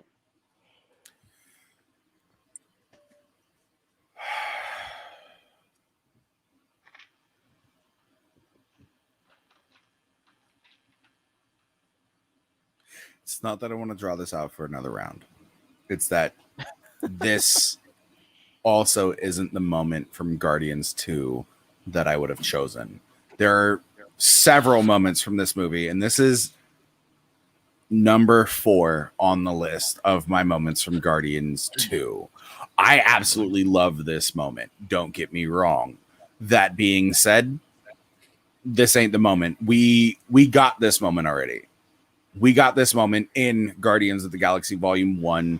This is a repeat of a moment that we have already seen, just expanded a little bit, and maybe to a little bit more of a jaunty, upbeat tune. Personally, to me, this moment would have been a no from me. I am absolutely saying yes to this moment. I really love this Yondu moment, and it's just a lot of fun. And the song that they usually come a little bit closer, like as Brian pointed out, it fits the scene quite a lot. So, Garth, does this scene make finish off the list? Garth, do the right thing. Spike Lee I'm joint terribly this. Do sorry, the right thing. but is another scene from Guardians of the Galaxy 2 that I would put above this. I gotta say no. Oh, come on. Jay. Now, We're taking this to midnight. now the thing here is, I have a moment. I actually have two moments that involve deaths that I really want to bring up. And both of them are pivotal for characters in the MCU. I'm sorry, I channeled my inner DJT there for a second. I think I'm going to go with my number 7 moment of all time in the MCU.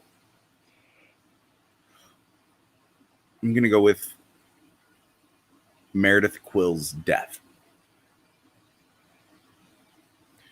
Peter getting Awesome Mix Volume 1. Peter talking to his mother about the kids that were bullying people and trying to kill a little frog at the beginning of the movie, that sets him on the course to be the human that he was before he gets abducted by the Ravagers in the 1980s. This literally sets him on the course to be the human that he is, to try to help everybody that he can be before Yondu and everybody else is like, hey, you were tiny, you could fit in them spaces, boy.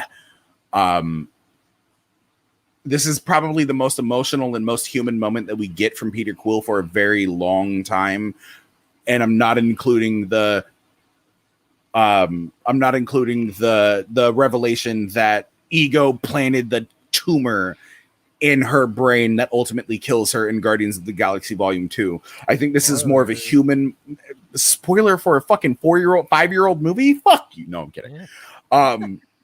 I think that this is the moment, if we're going to have a lot of light moments, if we're going to have a lot of lighthearted moments in here, we kind of need to balance it out. And to tell you the truth, I know Mark knows this scene. I know Mark knows this scene like the back of his hand. I think that this scene deserves to be in here because this is a moment from a smaller version of the MCU that has a larger impact than people think. I'm going to go with Peter getting the mixtape Volume 1 from his mother in the hospital. Meredith Quill's death. Yeah. Yeah, no, I know what you're talking about. Yeah, this is definitely one that I actually didn't think of initially, but I'm going to say yes to it because this kind of does help sort of set Peter Quill on the path to become Star-Lord that we know. I mean, if this never happened, who knows what kind of Star-Lord we would get. I mean, we could have T'Challa as Star-Lord, as we'll be seeing in the What If series. Ravagers never fly alone. But that being said, Garth, what do you say about Peter getting the mixtape from his mother? Yeah, very powerful moment. And you know, my issues with my mom and stuff, it touched home with me. And we got one spot, man. It's so tough, man. I gotta say no, and I'll leave it up to Mark. Mark, what do you say about Peter getting the mixtape from his mother? It definitely is a heavy opener, much like Iron Man has a heavy opener if you really think about it, and given the time frame and everything. Definitely sets Peter Quill on the path that he goes. But I gotta say no. Oh, But I gotta say no. oh, oh, mi corazón. She's broken. Like, no, I get it. I get it. I just shoot my shot. We have to shoot our shots, right? No, it is a great moment. We're it all really is. taking It's our last. powerful, but I can't. Yeah. I gotta say Awesome no. Mix Volume 1. Come on, son. Whatever, bro. No, I'm kidding. I know. I respect it. I disrespect it, but I respect it. Malcolm's I'm like, going. fuck, what do I choose? I only have like 2 choices left. Oh, no, I've still got a lot of If choices. we, if we go on long enough, Pat can come back when he's done with his dad. But on that note, I'm going to shoot my shot. We started off with an in-game moment. I'm going to try and finish this with an in-game moment. I'm going to go for Iron Man's death scene in Endgame. This is just one of those moments that really got me in the fears. Because Iron Man was the character that started off the MCU, and it's just one of those ones that seeing him die, going out a hero, it was just so emotional. Then seeing like Pepper, Spider-Man, and all that come over to him on it when he was on his last legs, just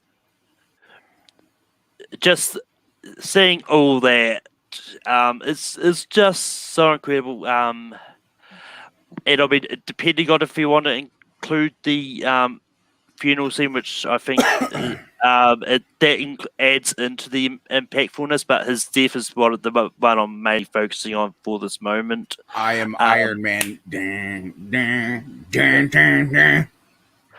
But Garth, what do you say about Iron Man's death? Well, you were talking about the funeral scene, but where we all went, who's that boy there? Not recognizing the Iron Man 3 kid. But oh no, Harley Keener was definitely recognized. Yeah, I did not. I was like, who the hell is that kid? But anyways, so are you? I want to know. Are you starting with the I am Iron Man snap? Yeah, starting with that, and then sort of it's going to encapsulate. Okay. Yeah. Okay, because if you were just saying just the death scene, then I might have said no. But if it includes the I am Iron Man, and then he does a snap and dusts Thanos and his boys, then yeah, I'll say yes to that. Mark, what do you say about Iron Man's death scene? I originally did not have that on my list. However, I have watched Endgame a lot of times, and it's a long movie. It's about as long as this Rankum's going, and plus we still got more. But I still love it all the same. And that scene never fails every time to get a reaction out of me. So I gotta say yes. With that, we've got 12 on this list. Jay, what would you have said? Would have said no. We literally have a moment from this movie 20 minutes before this. Pick one. Know, but come on. No, pick one. You don't get both. You can't have your cake and eat it too. Again, we literally could have chosen 12 moments from this movie. I know. We've literally fought back and forth. I know for a fact that this was going to be here. This is why I said what I said in the chat. But at the exact same point in time, I still think the first I am Iron Man with the fucking cards thrown at the first Iron Man would have been the more poignant I am Iron Man to choose. Not this one. Because we get this. No, I get it, but I get it. But this one, I know. Well, of course we're gonna get hell. It doesn't matter what we choose. We were gonna gonna get hell from everybody anyway. But at the exact same point in time, we literally chose 2 scenes less than 20 minutes apart from each other in the same movie. I don't think that's why I brought what I brought up in the chat, was because I knew that something like this was going to happen. Where yes, it's a pivotal moment in a movie in the MCU, and we have brought up a lot, losing a person and then just going back and forth. But there are so many more moments, and I know Garth has a list, I have a list, Mark has a list, and Malcolm, you also have a list. Yeah. Yep. But we've literally just chosen. It's recency bias. It doesn't matter whether it's a good movie, because hold on. In 4 years, we can go back and we can rewatch it. If that's how we still feel about it, that's how we still feel about it. but because it's one of the most important scenes in a movie that we have seen in recent years, seeing as we haven't actually been able to go to theaters and watch any movies with important scenes in it, it's still fresh in our minds. And because we continue to rewatch it, it's still there and it still sits in our minds. We have literally just kind of kneecapped ourselves. Because there are moments, like I said, from the first Iron Man, from second Iron Man, as much as nobody wants to do it, and somebody chose the wrong moment from Iron Man 2. No. Somebody chose the wrong moment from Iron Man 2. If anything, I think Tony in front of the World Security Council and the Supreme Court, when he's sitting there and he's like, North Korea's 10 years, China's 5 years, Hammer Tech's 20, would have been the better moment. In Iron Man 2. That's 100% fair as well. But there are moments from movies that are far older than what we have chosen that have made the list. And I think that people will say stuff about it. Regardless, let's get into it. Let's choose our top 12. It's fine. Yeah, it's fine. no, I would have picked like I Am Iron Man from the first Iron Man before. Oh, it's in my honorable mentions. It's in my honorable mentions. Are we doing honorable mentions? Yeah, I was about to say we've already started. Oh, well, okay. Can I just run through my list real fast then? Since we're already there and I've been talking. Loki knows that I love snakes. So he transformed himself into a snake, and when I picked it up to admire it, he turned back into himself and he stabbed me. Definitely one of the Ragnarok moments. Both uses of the immigrant song in Ragnarok, both when he's flying through Surtur's realm and when he flies back down onto the bridge leading to the Bifrost in Ragnarok. Hey, Auntie. Honorable mentions are Ragnarok. Hey, Auntie, from Black Panther, is also there. I Am Iron Man from the first Iron Man movie. Another Ragnarok moment. I guess this wouldn't be helpful unless you found 3 vampires that were standing in a corner and then you just stabbed them. No, I don't think I will. From Endgame, Cap and Sam on the dock at the end of the movie. The most blink and you will miss it moment of the entire MCU. Ezekiel 25:17 on Nicholas J. Fury's headstone in Winter Soldier. They got my dick message from the first Guardians of the Galaxy movie. You got a mixtape coming out? Oh, yeah, I do, actually. I'll send you the SoundCloud link from Black Panther. The Ancient One and Stephen Strange talking while the Ancient One is dying. Again, I don't care. Definitely there. You're not the guy to make the sacrifice play. You're not the guy to lay down on the wire and let somebody else crawl over you. No, I would find a way to cut the wire. And I don't care. He killed my mom. Yeah. From Tony right before fucking Bucky and Cap beat the shit out of him because he definitely deserves it. But yeah, for me, I mean, I really enjoyed the play from Ragnarok. I thought it was just fun.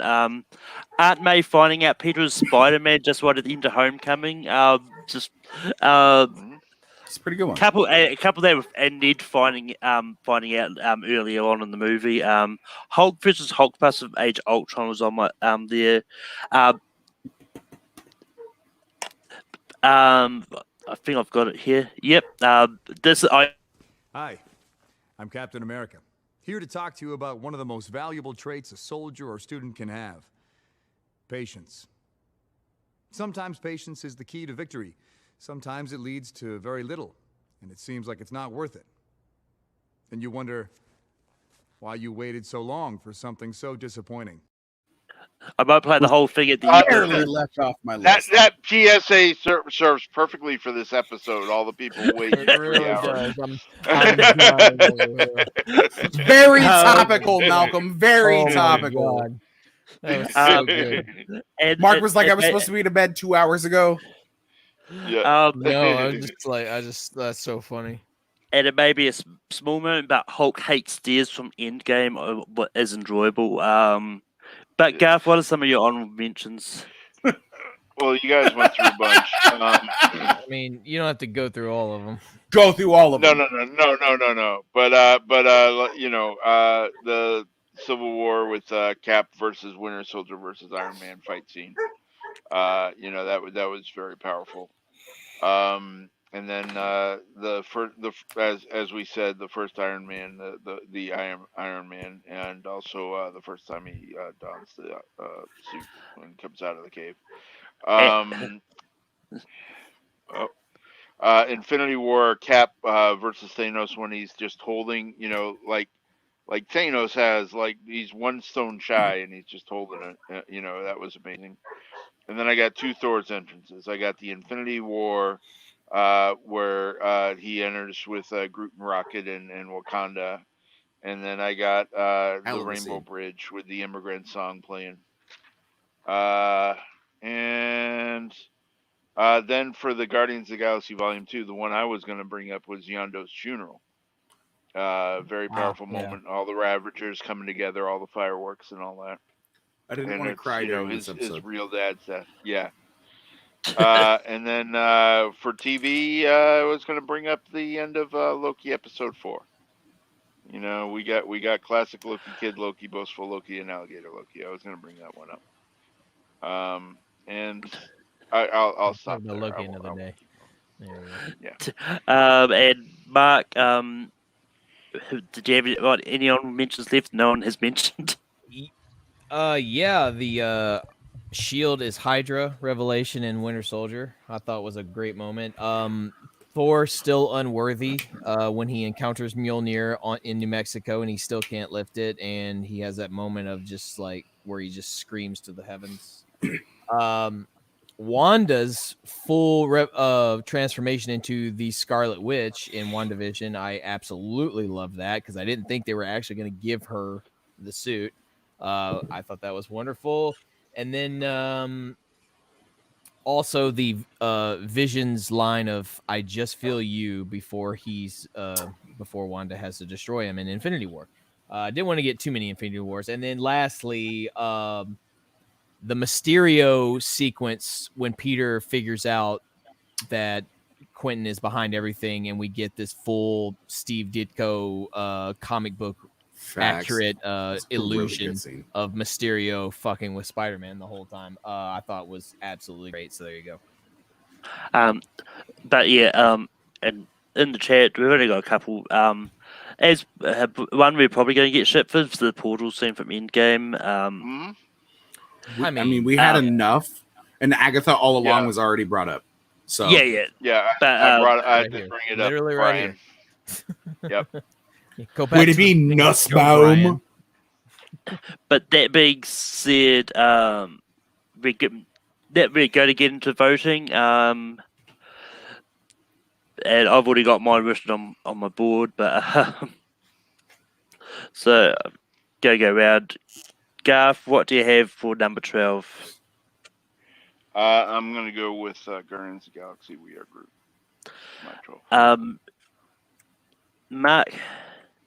I messed up. Skip me. Come back to me. Jay? We Are Groot. We Are Groot. All right. Never mind. Mark. It doesn't matter. It's fine. It's fine.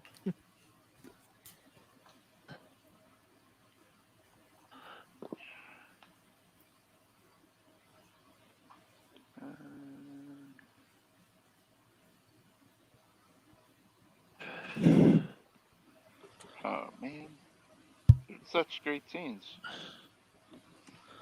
They really are.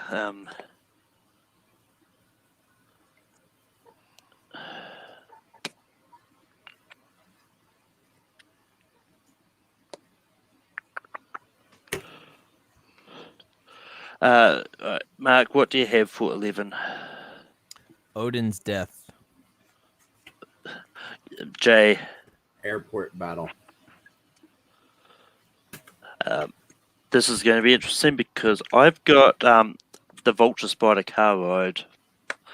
Garth? And I have Odin's death. Okay. Wrong, but all right.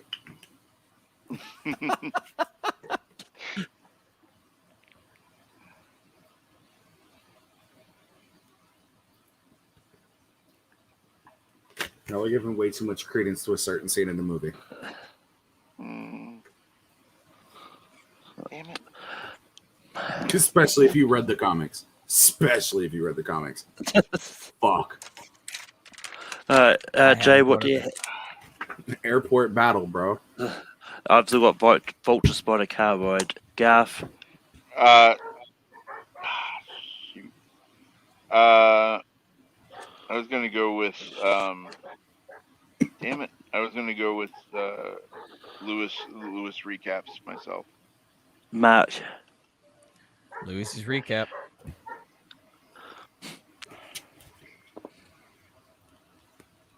I see how it is. I love them, but Hey, for yeah, I was like, I had that on my list. It's all good. yeah, it's way I up high voted on my yes list. for that one.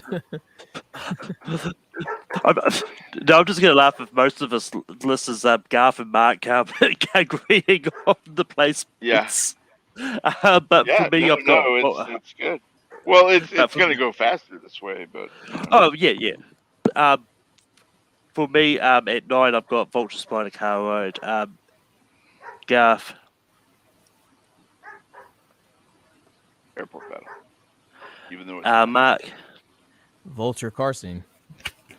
oh, Send it to the fucking chat because the airport battle is already way too high on this list.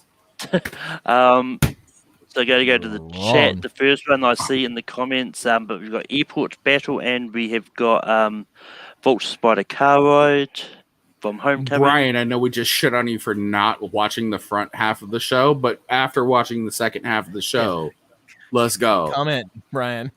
We need you. Nussbaum! We need you now. Now we need you, Nussbaum. I literally have to back, start doing back. laundry, so like, Yeah. I leave in like 6 hours. yeah. Have a fun trip, by the way. Thank you, buddy. I'm gonna try. But with that, while I'm going to get a real Point. set up, or if someone has a Ryan, come back. Pat, where are you? I mean, we've got 4 people watching, so I've got coins. I've got big ass coins. Oh yeah, I mean, Cool. I had Alright. the reel literally ready for this. An airport. Give it a few repeats on here, so it's. The reel is here. Oh! You fooled me. You fooled me, Jay. You fooled me. It's like someone coming in. Airport Thank is. Christ. All right. Get the fuck Okay. out of here. Jesus.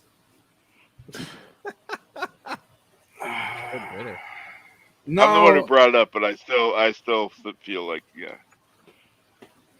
All right, so we still have Cap Wheels, Mjolnir, the Snap. Yeah. Killmonger's Killmonger's death scene. scene. Vulture Spidey ride. Avengers team together. Elevator scene. Cap and The Peggy elevator rain thing, check. and then Cap goes to And ship. Tony's and then, snap and death. Tony's death, yeah.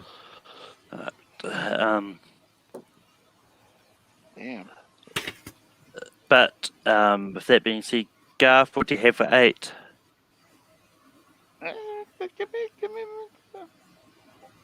I mean, to save time, you can just say it if you want. Yeah, just say Okay. it. All right. The Vulture and Spidey car ride. I'm sorry, but yeah. Vulture car scene. Garth, Jay, sorry. Avengers Assembled. And I've got Vulture Spider car ride. Of course you do, because you don't like good movies. No, I'm kidding. I mean, kidding. Jesus Christ. Wow. Kidding. I mean, Wow. I mean, even then, I wouldn't have gone with Avengers Assemble either, because I do like. All I the can say is movies. that at least nobody mentioned a scene from Captain Marvel. I thought by the Flurkin I name, I you were had gonna. Stanley reading the Clerk's script. Like That was mine. Way down. No, there. no, it was the Mallrat.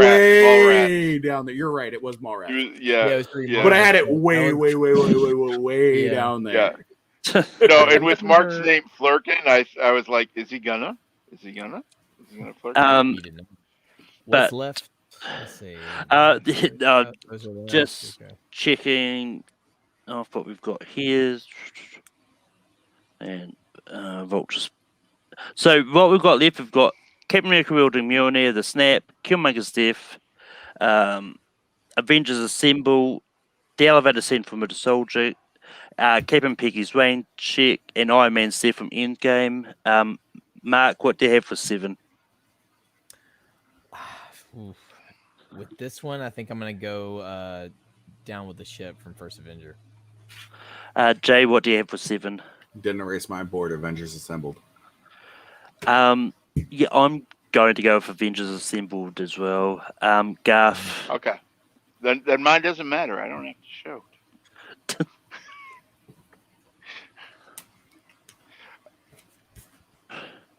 I mean, I'm keeping what's on my board, so I'll show it next, anyways. Well, maybe. Okay. But Garth, what do you have for 6? Oh, I went with Killmonger's death scene. Mark, what do you have for 6? elevator scene. Jay, what do you have for 6? Cap and Peggy's date.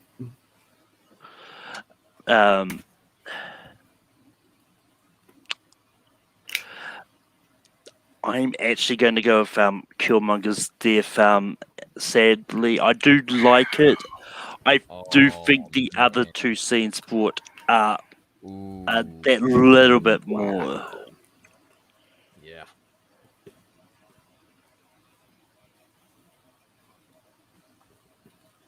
Wrong.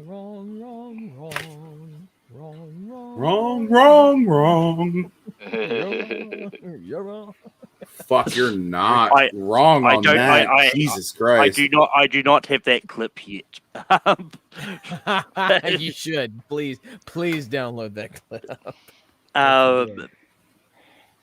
But Jay, what do you have for 5?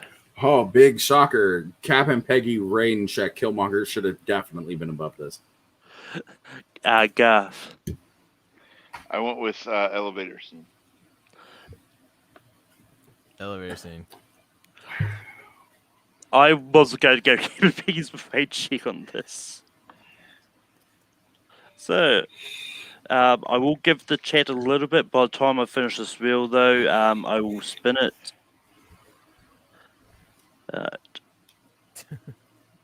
Peggy's rain check, and this is tough. They're both scenes I love.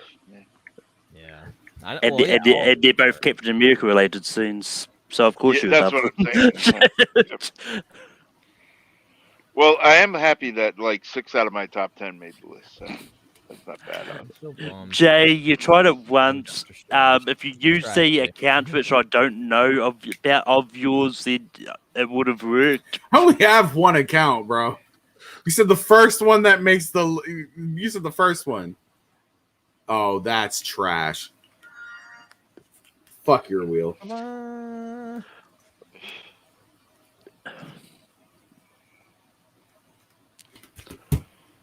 right. But I'm going to Captain Peggy's rain check for 4. Garth, what do you have for 4? Yeah, Captain Peggy's rain check. Mark, what do you have for 4? Oh, sorry. Cap and Peggy. Rain check. This shit got way too high on this list. No, it didn't, dude. Yes, Go back it did. and watch that. I watched the movie last night. It's way too high on the list. You have no heart. You have no heart. But for 3, so we've got the Snap, Captain America wielding Mjolnir, and Iron Man's death. For 3, I'm going to go Iron Man's death. Garth, what do you have? Yeah, Tony's snap and death. And Mark. Iron Man's death. And Jay. The other snap. Fuck you. Tell me I'm wrong. At least Tony's is more important than this one. We all know this one's gonna happen. But so here, it's still great. And now we put our More number one, impactful. right? Yeah. Now we go for number one. But Mark, what do you have for your number one? Mjolnir, baby. Cap wielding Mjolnir. Jay, what do you, Mjolnir. um Because everybody knows it was going to be the fucking first one, anyways. We knew it was going to be the first one. The fuck? It had to be. for me, I would have gone. For me, I'm going with the snap. You're high. Ooh. You're Go. high. Okay. Well, number one on my list, and first one I brought up, Cap Wheels Miller. So.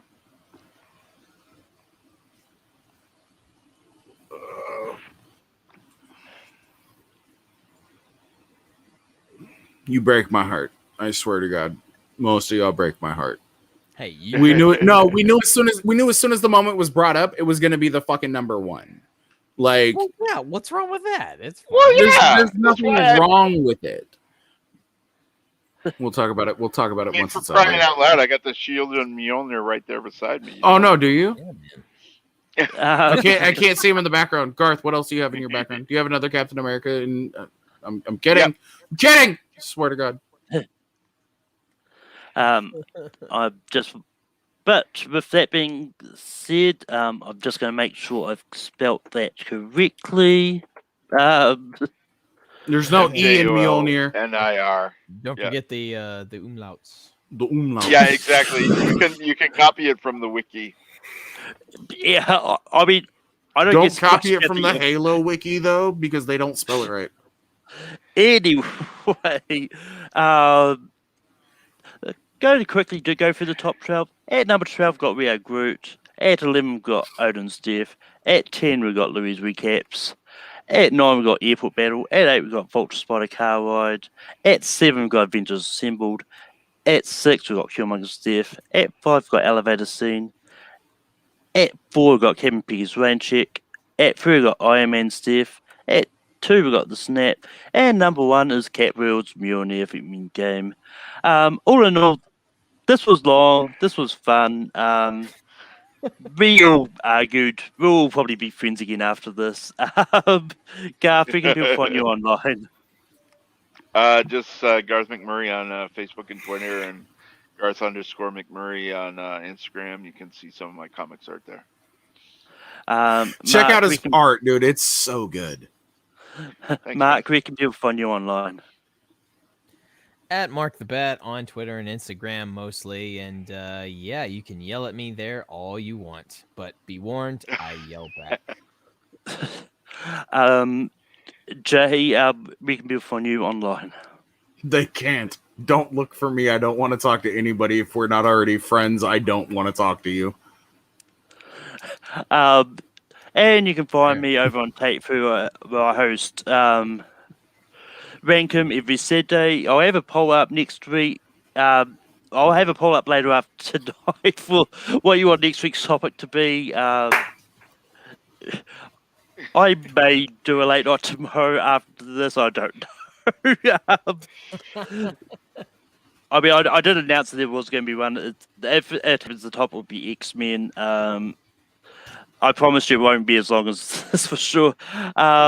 You can also find me and Jay over for Middle where we host classic randoms that have matches.